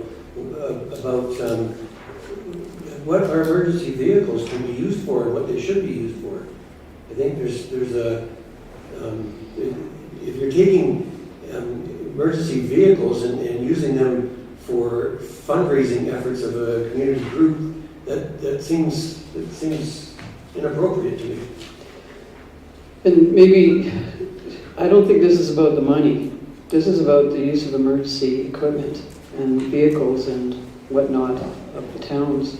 So, and I appreciate your comment about helping with fundraising, because that opens a big wide door for fundraising using our fire trucks.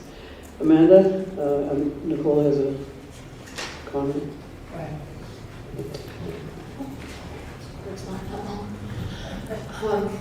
Just to clarify, so there is, in addition, so the request is coming to council because it's a request for use of town resources through our emergency services as well as the water, like everything that's listed in the budget. There is also a 2025 community grant application for this same event valued at $2,000 that the FPC will be discussing at their next meeting, as it was already referred there this evening. So it's kind of twofold. So when we're talking about supporting a fundraiser, FPC will make a recommendation to council about that, but this is really specific to our own resources, our own personnel time, and whether that is something that council wants to support.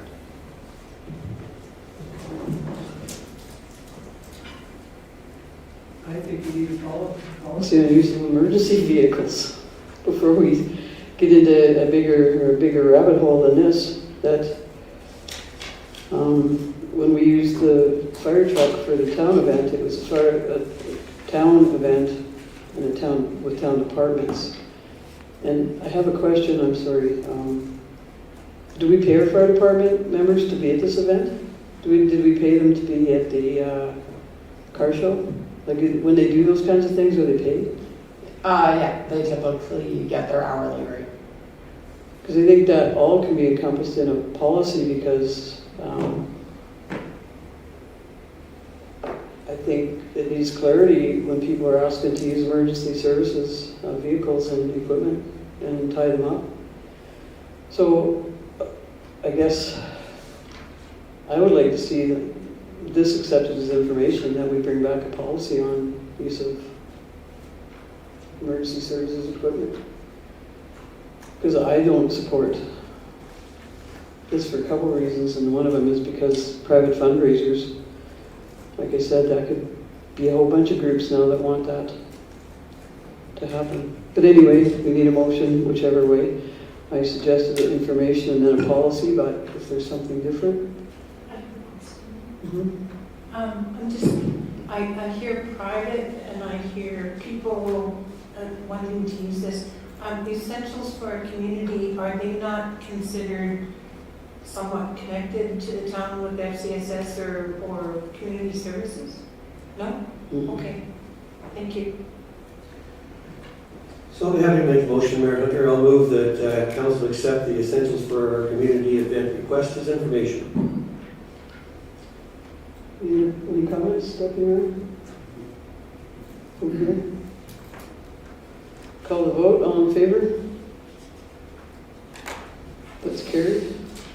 Do you, Mayor, do you want a motion also to develop a policy on the use of emergency equipment? Well, what? Can No. that be done before June? Well, no, they're not going to use it because we just accepted it as information, but at the same time, I think we start the wheels in motion for that policy. This council isn't going to finish it, but send it to administration for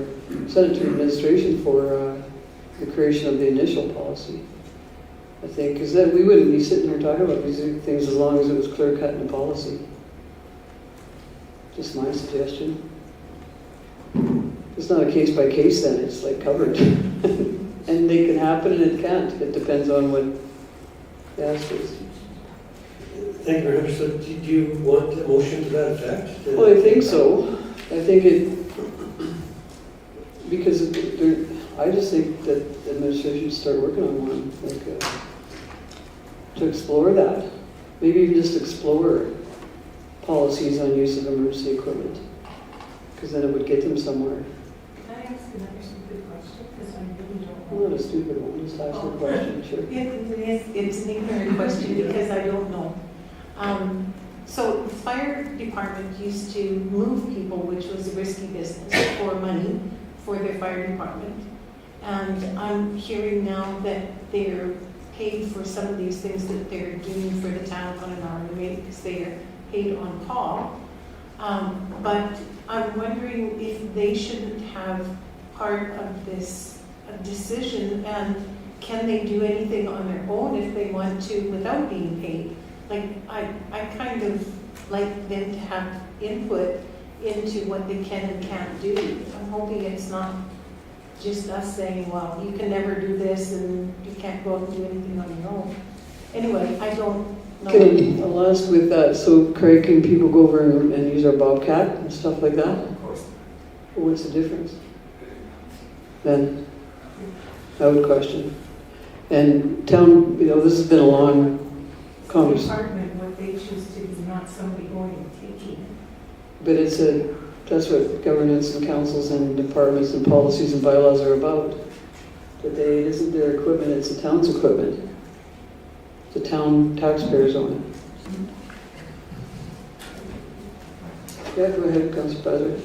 Thank you, Mayor. I guess we have to look at it from the point of view of when we have a major event like we have, it's important for us to have safety equipment on site in case of an event.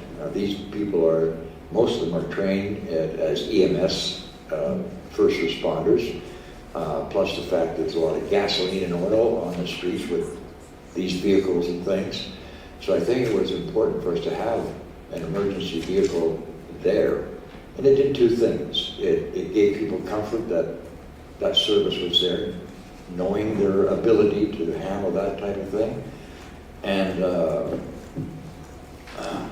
also to show our equipment, so it's kind of a PR thing as well. A lot of people were talking to fire department people, so I don't think there's an issue with that at all, and the fact they're getting paid to do that, would be, in my opinion, our best interest, plus the fact they're dressed as a fireman, they'll have to wash their uniforms, do something, they have some skin in the game too, from what they're doing.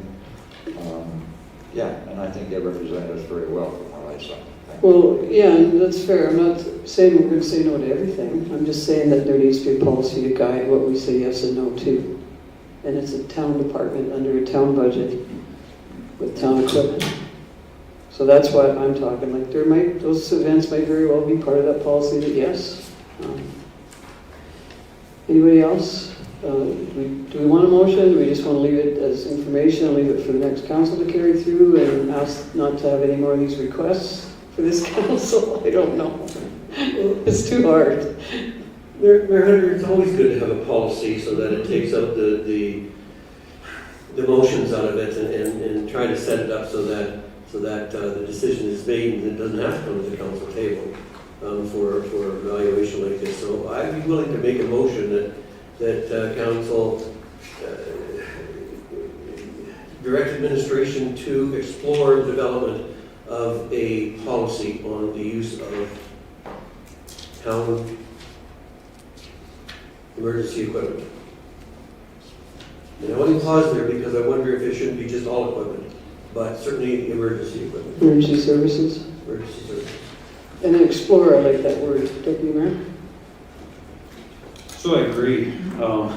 We've been talking probably for 20 minutes about this, and if we had a policy that was just clearly laid out, administration would be able to just go ahead and make that decision, and we're sitting here kind of debating whether we need a policy or not. I would support that the administration at least look at some sort of policy. I agree with Councillor Baswick. There are certain events, possibly a rodeo or something that might require some paramedics to be there and emergency services, but I would hope that whoever looks at the policy would take all of that into consideration. But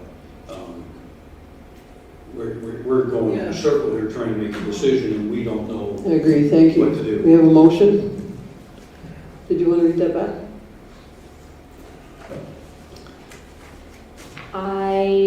Through the chair, I've included 3 words in here, so please correct me if this is inaccurate. Moved by Councillor Windsor to direct administration to explore the development of a policy pertaining to the third-party use of emergency services equipment.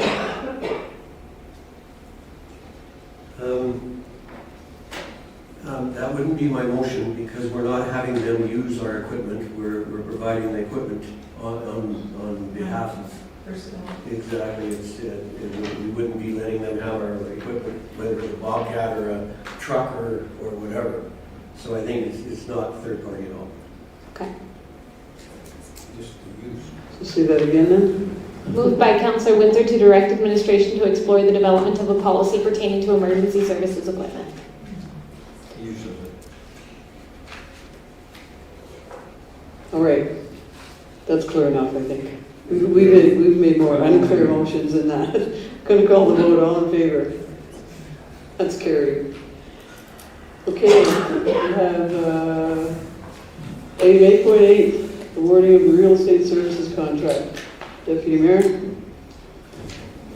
I move the council approve entering into a service agreement with City Tippie and Associate for RE/MAX ACA for real estate services. And No, just do that one first. Thank you. Any comments on that? Councillor Windsor? Thank you, Mayor Hunter. My question with regard to this is that essentially we've been given 2 realtors figures here, and the percentage of commission they're going to take based on the sales amount of the property. And the difference between Realtor 1 and Realtor 2 is, the break point is $700,000. So I don't know why we can't put into the motion that one Realtor, whichever one it is, and I don't know which one gives which, is appraised value under, or sales value under $700,000 and value over $700,000. Because I want to ensure that we're taking advantage of the best we can of the realtors that have given us quotes here. The break point is $700,000. So if it's at $700,000, the commission is equal. And above $700,000, the commission on Realtor 1 is less. And below the $700,000, the commission on Realtor 2 is less. So I would like the distinction included in the motion. And so what I'm saying then, I guess, is what I want to know is which one is which. Well, and I know we're not on the second motion, but Amanda, we have a realtor that's on our DDAC committee. Is there any, it's a committee of council, is there any conflict there or any pecuniary interest, or, I don't know, I'm not, Jesse Agueda is on our, I'm just asking for, so that we can make the right decisions here. We would rely on, like, the realtors to state if they had a conflict of interest, and if, based on their, Affiliation with our committees. but based on the realty, like, code of conduct. I don't know that well enough to say that that's deemed to be a conflict or not. I think it depends on what their designation as a realtor would state to be a conflict. So, I'd like to follow up on that just for clarity, but I'm not going to hold it up for tonight, but, because that'll have to be a question. Oh, sorry, I left my mic on. Yeah, I don't know what, again, I'm not the pecuniary interest specialist. I don't know what on DDAC. DDAC would never sell land, would never probably suggest selling land or so I think that's a question that probably needs to come back, but it would be up to the realtor to declare any pecuniary interest. Well, that's what I'm asking. Yeah. I'm not making the statement tonight, I'm just clarifying that. So anyway, that just is relative to the two motions, but if that case will carry on, and there's a motion here. yeah. And further to that, like the DDAC committee, we wouldn't anticipate, well, they don't make decisions anyways, but if there was an issue where the land for some reason was at their table, they would need to make that determination that it's a conflict. Yeah, it was just a question, I don't want to waste time on it. That's in everybody's head that's there. And then the other part, the 700,000, can administration, what should we do with that? I'll get to you next, you two, and like we favor the one that's going to cost us less for the real estate deal, according to that information, if it's accurate. I'll just have Craig speak about that, the plan for that. Yeah, thank you for the question. So when we looked at the submissions for the RFP, basically we got two highly qualified realtors that are looking to work with the community to try and sell land. Trying to pick between them was trying to pick between two perfect oranges, sort of an approach. There was really no better solution other than to look purely at the financials. But having two realtors working on our behalf isn't bad. The competition is good. Different perspectives are good. Gives us options to move the land from one realtor to the next if there's other opportunities that present themselves throughout the year. So having two realtors allows us. We also don't have land that's over 700,000 for the most part. When the appraised values are looked at for lot 1 and the high school lands versus what we'll get offered, I don't think there's going to be a significant dollar figure for the commissions with respect to the land purchases. And anything that we do assign to a realtor, we'd be looking at that fiscal aspect for the benefit of the community while balancing what they're good at selling. So that's why we're actually looking for two realtors, is to try and use maximize our ability to expose our land to the market while having the ability to manipulate and move land around depending on who's being more successful. So this gives us both flexibility in trying to offload our land for the performer. So there is a little bit of a difference on the lower end and on the higher end with the percentages, but most of our land is kind of in that $100,000 range. So it's really, we'd be advantageous with one over the other, and then when we get into the higher ones, there's one over the other direction. So if given the opportunity to balance, we'll make the best judgment we can to be fiscally prudent while trying to offload our land as quickly as possible. So that's my pitch. So you're going to go to Councilor Bassett? Thank you, Mayor. A couple of things. The commission rate appears to be typically domestic, 7 and 3. That's normally.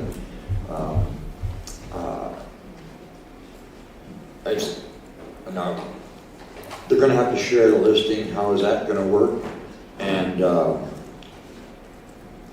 if it appears to me to be exclusive to these two realtors and an exclusive listing, the commission rate's usually less if you have an exclusive. And that would be my question to the chair. Go ahead, Amanda. It's not our intent to have them share a listing. The way that the motions were brought, it's our intent to optimize all of the land sales in town with the professional that could get the job done. So we would look at should you approve both motions to approve each realtor, we would, there's steps we would take following this to identify which land would be best suited for which realtor, taking into account fiscal, the cost that the town will pay, but also what some other factors that they have to offer. So should you appoint both realtors? Yeah, that's what we would do, is look to optimize it both financially and, financially based on their commission value, but also what we could get for the sale of the land. Does that answer your question? Just about, pretty well. Okay. Well done. Councilor Moore. Thank you.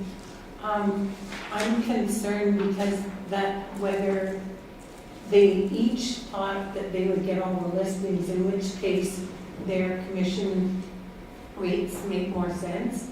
If we list all the lower priced ones at 4% and all the higher priced ones at 7%, that is skewing things that really I think they were meaning to make them about the same, because around the 700,000 mark, you're right, they are equal.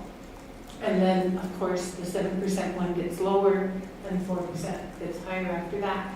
So I'm wondering if they understood what the situation was going into this. And if they can't share the listing, but I'm wondering if they don't, if they will be providing this kinds of signage that is appropriate for each site. Like the smaller ones don't take a big sign, like a lot like the one on the 21st, we just need a small sign.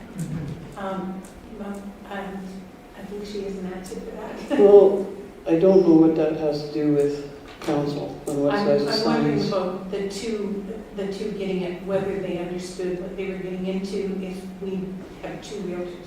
Okay. Not So- the signs. No. Well, no. The RFP, request for proposal, was clear that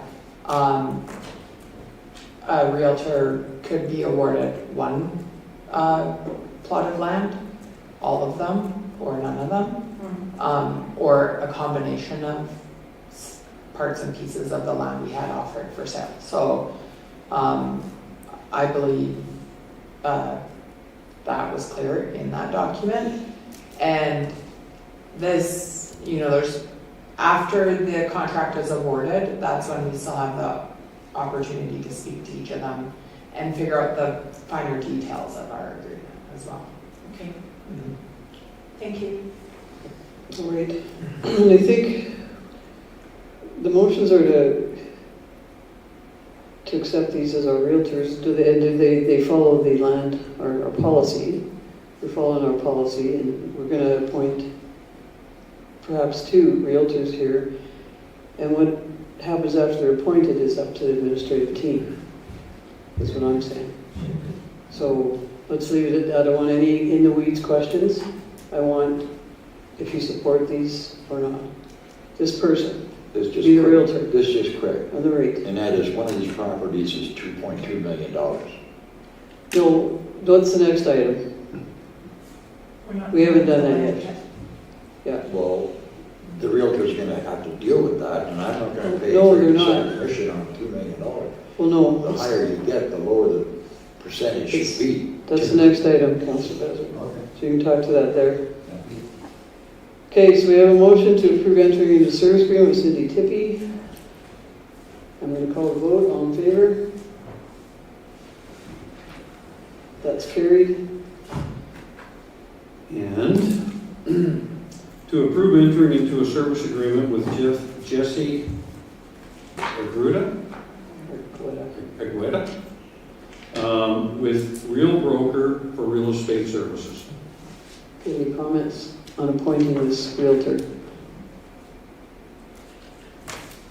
Just my only comment, my only concern is the fact that he's a member of the DDAC, and unlike other contractors that we have that we're paying, they're not on our council committees. Okay, thank you. Yeah, that's interesting, I didn't think of that, so, but I don't think it should be a conflict. Insurance brokers. Well, I think Amanda's going to look into it. That's all. No. Like that, it's been brought up and Amanda's aware of it, so. Thank you. Anything else, Councilor Bezer? Nope. Councilor Moore? Okay. We have a motion to approve entering into service agreement with Jesse Argueta. All in favor? That's carried. We have item 8.9, sale of 200, 1,000, 1,100, and 1,200 Shawns Drive. Motion?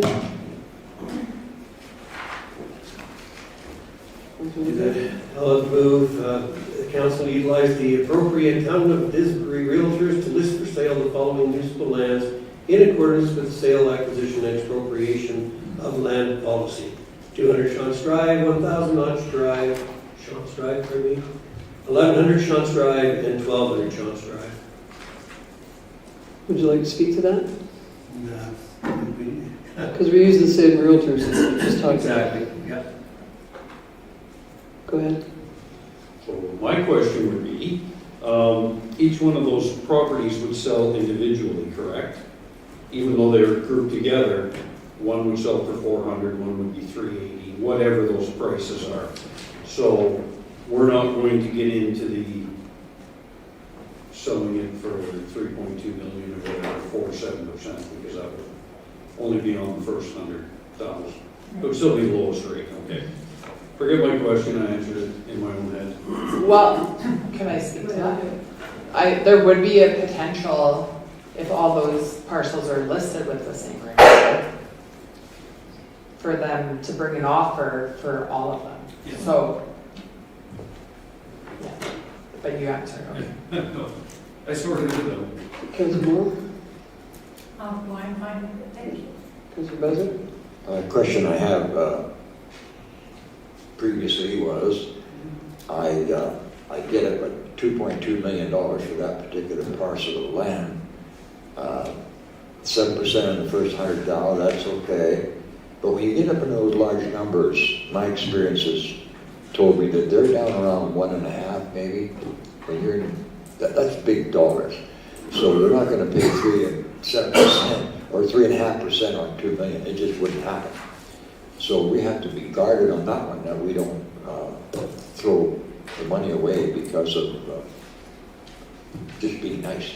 You know, you have to look at this from a business point of view. I may ask my colleague here, have you ever shared a listing?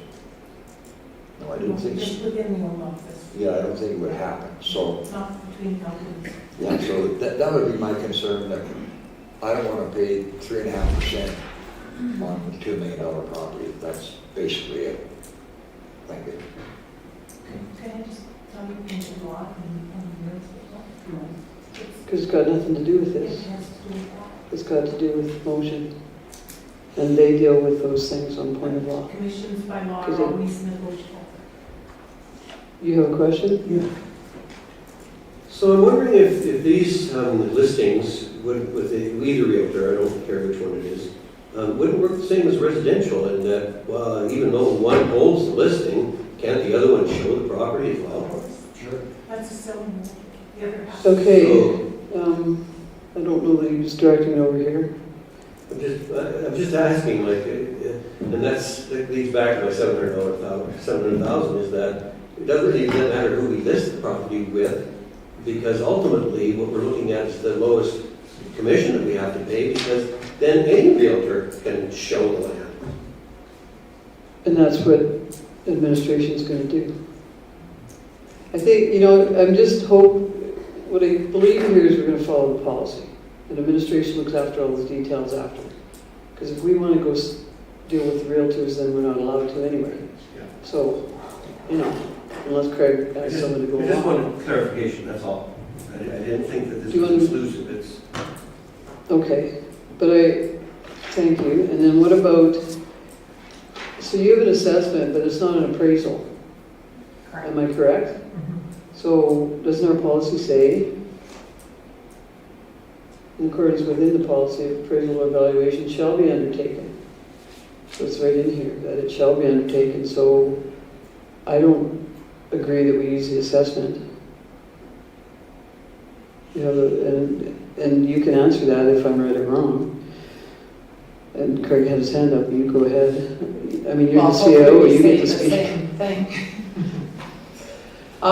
The idea here was also to get the guidance from, because this is such unique land too. An appraisal, I think, tells you one thing, but what you're actually gonna sell it for may be something else.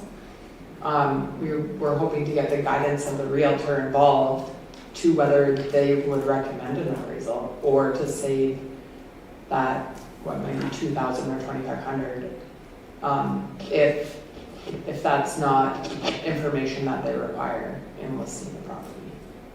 Is that in our policy though, that we would go for that guidance, or do we get the appraisal? Because what the Well, policy, I mean, maybe I don't I'm wanna- interpreting it wrong, but when it says a property appraisal or valuation, I took like the valuation as, could be like not the official appraisal, but some other type of valuation that could be done. and it has come back to council anyway with the Yeah, it the would. price that's coming, so. Okay, your interpretation is accepted. All right. So,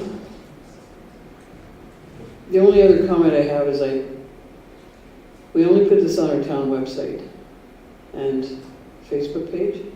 I read that somewhere on the last RFD. Oh, the Where did we RFP? advertise for the realtors? Because I just saw 2 places.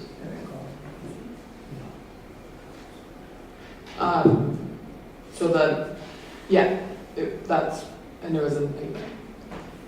It was in the paper? Because I think it should have been in our town ad.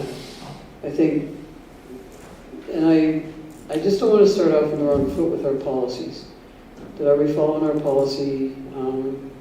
We've got 4 that we already agreed to realtors because we set that motion, and now we're just going to encompass these guys in this realtor group. And maybe there's another realtor group that should have a shot at these. That's all I'm saying, because commercial and industrial realtors, from what I understand, are different than a residential. And that I don't want to take the policy and start off bad or wrong. I think, I would like to see this go out for RFP for realtors, but I'm just one vote. And I don't think it's fair that we don't do that. So, and I'm not saying that to you, man, I'm saying that to council, and if everybody's fine that we use the same realtors without sending this out to RFP, I would vote against that, but I'm one vote. Because I think it's important that we follow the policy, that we have a new RFD in front of us with new properties, and then we start that one the right way. So,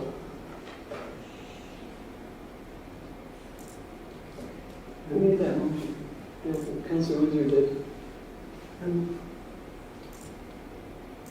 I'm trying to get this meeting over quicker too, but this is important, I think. No, I think everybody should speak to this. I was trying it for 8 o'clock, but it's a intense or heavy meeting, so. Well, I understand, I think I understand what you're saying, because that land over there is a little different than what we have in other areas. But at the same time, it's now zoned residential. It's just the same as the high school lands once it's going to be rezoned as well. I don't think there's a differentiation between that. And I'm not sure that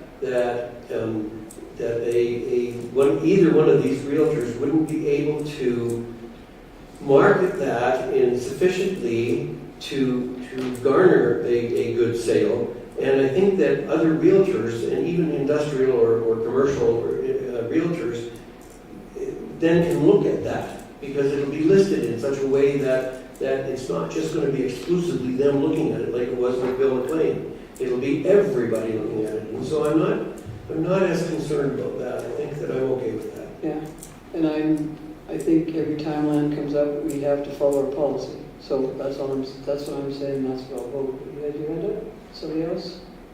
The last chance. Yes, the appraisal is probably a good base, but we've got a new assessor coming in now too, that'll give us another perspective on that. But we do have sales already that we know about. And certainly everybody, it's not exclusive. I'm hoping that listing on MLS, I didn't see it in here, but that they will be listed MLS, is that anywhere? On multiple listing service? That would be my assumption. Okay, I would like it to be actually said that it will be. That way, all of the commercial, industrial type realtors will have access to it. And they don't need to advertise all that much because they're always looking in there. There's a separate book of those things. So I'm not concerned as long as MLS is on there. And certainly everybody can look at it. As far as following the policy, I like the guidance from the realtors, and they will certainly do their homework if they want to do this. I could see this, even if on the way we spend a little money, we did that before. And look at the benefit that we're getting now, an extra more than $22 million in assessment. And so I'm eager to get on with this, and I will support this motion. One last comment, then we've got to get this motion going. Yeah, I don't want to go against our policy either. I'm a stickler for that, and I'm kind of maybe a little embarrassed that I haven't asked, but how do you feel it's not following our policy? Well, I think when we get new listings, I think it should be, piggyback them onto the last realtor that did answer an RFP. Because did the RFP say for all future land sales as well? Or did it say just for those 4 land sales? Okay. And now there's new land for sale, and maybe the realtors didn't want those 4, but they might want these ones. And I know they can share, but they don't get the big commission part. They get other commission parts when they're at the second, they're not listed on the sign. So that's and I'm one vote. That's just the way I'm voting, because I think we need to do that. And it's not we don't. Do you need to sell it? Is that what you're saying when you're could they get out? I know, but I just think we need to follow our policy every time we have new land listed. Because realtors need that opportunity. Anyway, we have the motion.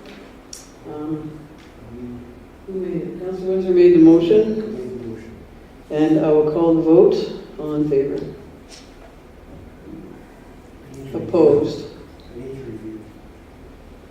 Okay. So do we have a different motion to call for realtors on this land?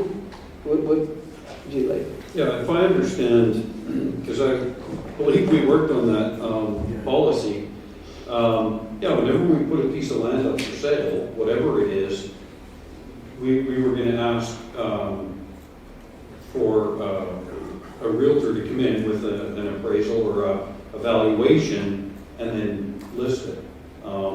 That's my interpretation of our policy, but I might be interpreting it wrong. That I think, I'm gonna actually ask Craig to speak through the chair if I can, because he's, You have to have Amanda first, and then she'll decide. well, I'm going to the Okay. chair, I don't care where it Okay, goes yeah, on. Amanda, can someone else? Maybe I should have put my hand up before the motion, but, so in the contracting world, it's very common for new work to approach during the middle of other work, and you scope change work because you're already working with a set of individuals that you have already vetted. So we've vetted them, they're good, they're quality, they're local, they meet all the criteria that we need in order to dispose of land. And so to go back out to market to ask contractors to then look at it again and submit proposals and go through a review, and we phone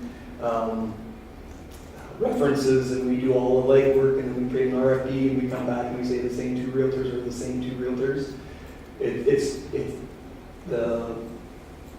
It's a lot of work, I guess, would be where I would come from on the administrative side for something that you're already kind of contractually arranged to provide that service for you.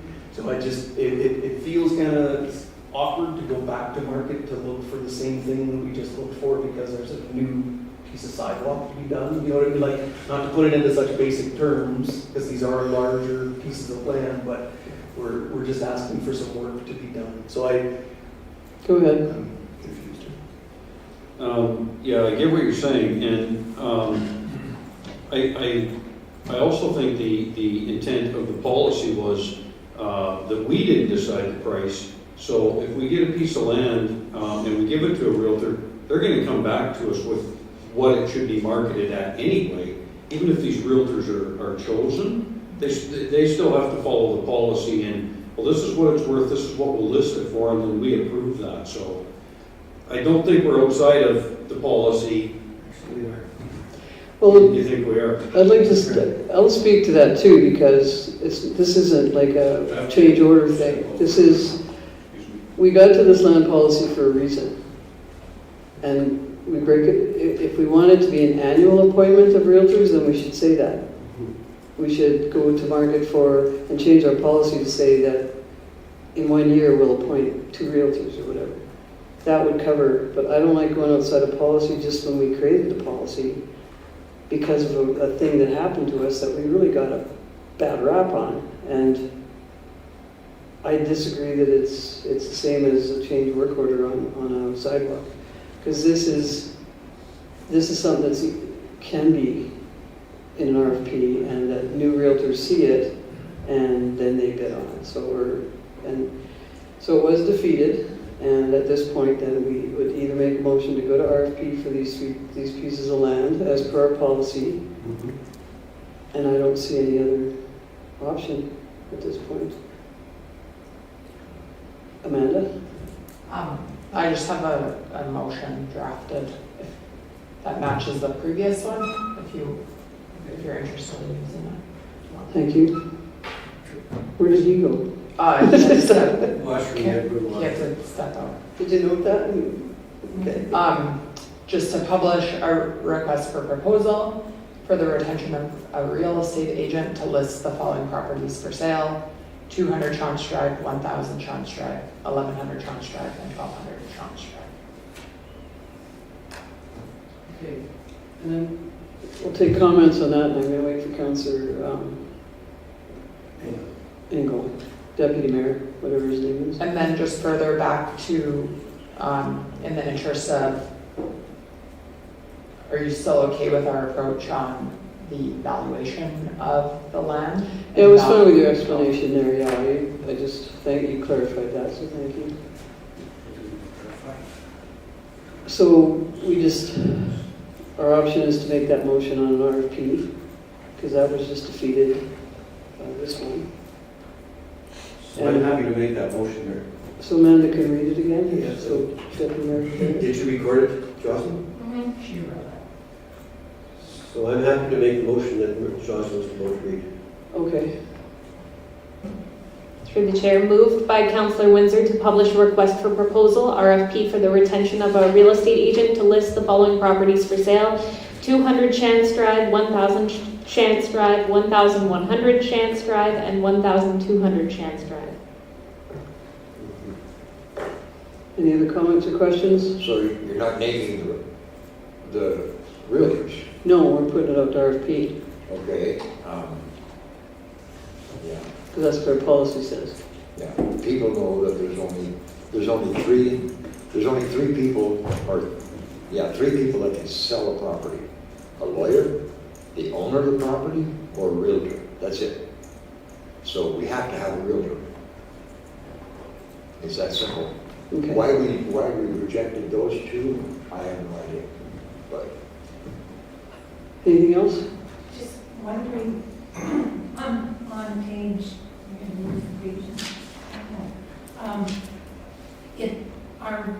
so we just, got service agreements with 2 realtors. They're not going to be selling the properties that we're talking about. And so what are they getting into a service agreement for specific other properties? Are they the ones that are, is it Old Fire Hall or, is that what it is? Okay, on the Old Fire Hall, what are we gonna do with all the stuff in it? Like, that's, we'll have to put it somewhere else. I'm concerned about that after the fact. I certainly want the lot sold, but I don't have an Amanda? answer on that.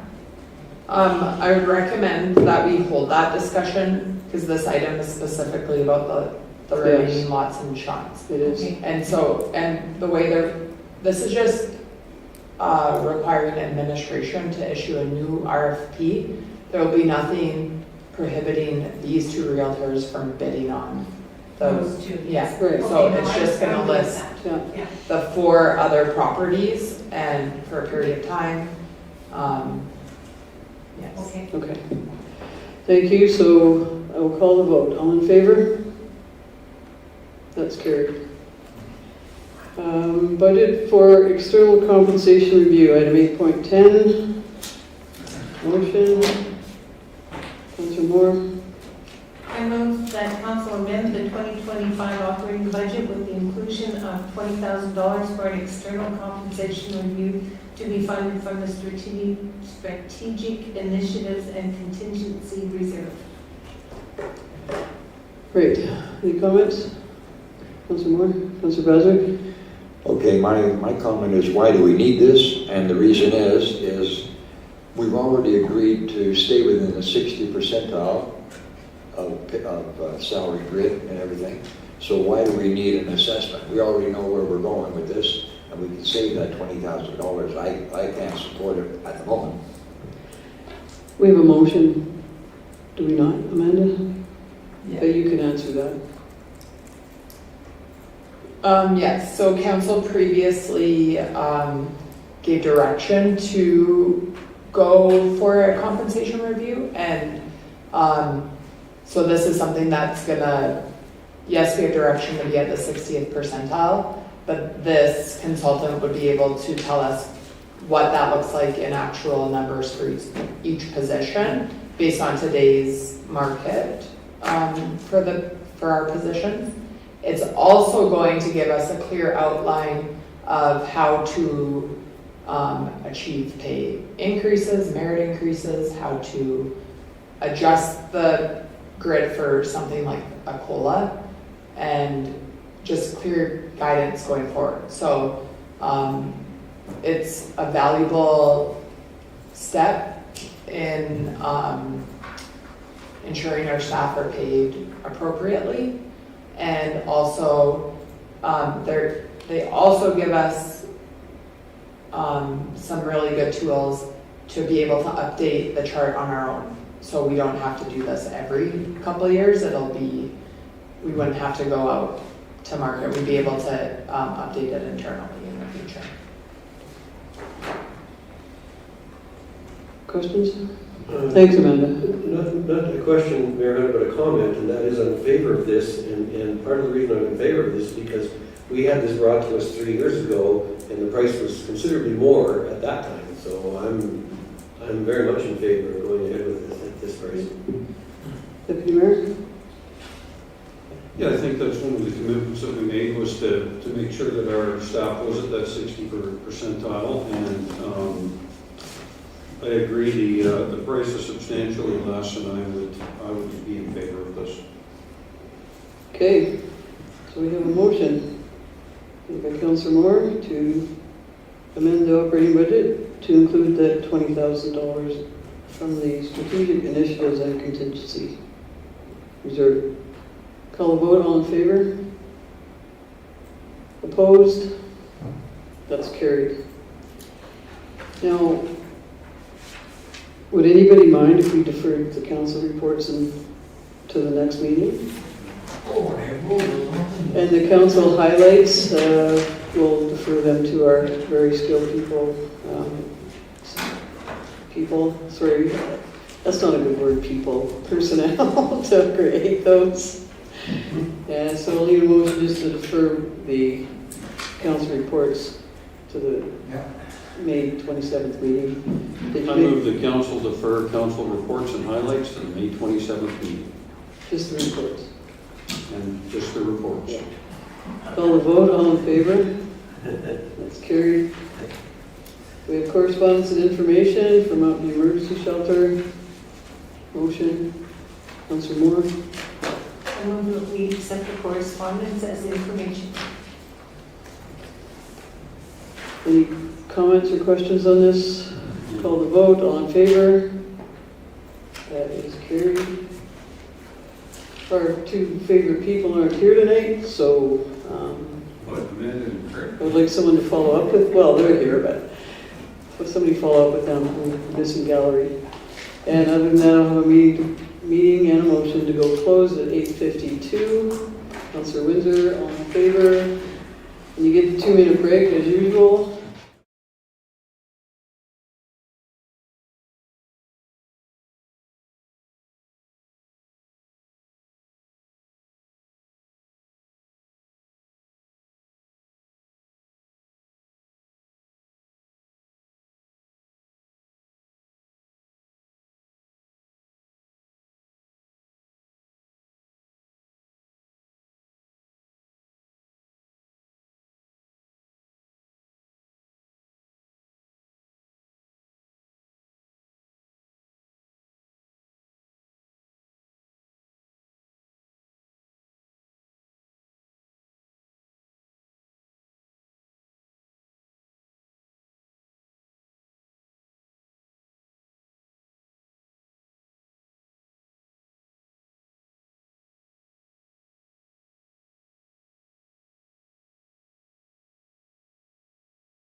Okay, we made that motion at 9:48, I believe that was Councillor or Deputy Mayor that made the motion to come out of closed.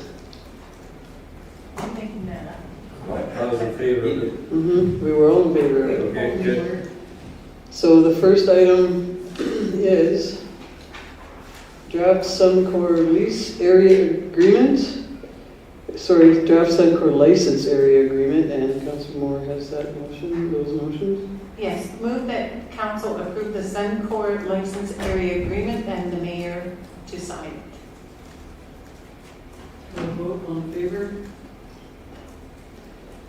And that move that council support administration's request for fencing on property Improvements. I think improvements. or replacement. Okay, fencing improvements or replacement. Call the vote. Call the vote, all in favor? It's carried. Chinook Edge School Division update is down there. I move the council accept Chinook Edge School Division's update as information. Call the vote, all in favor? That's carried.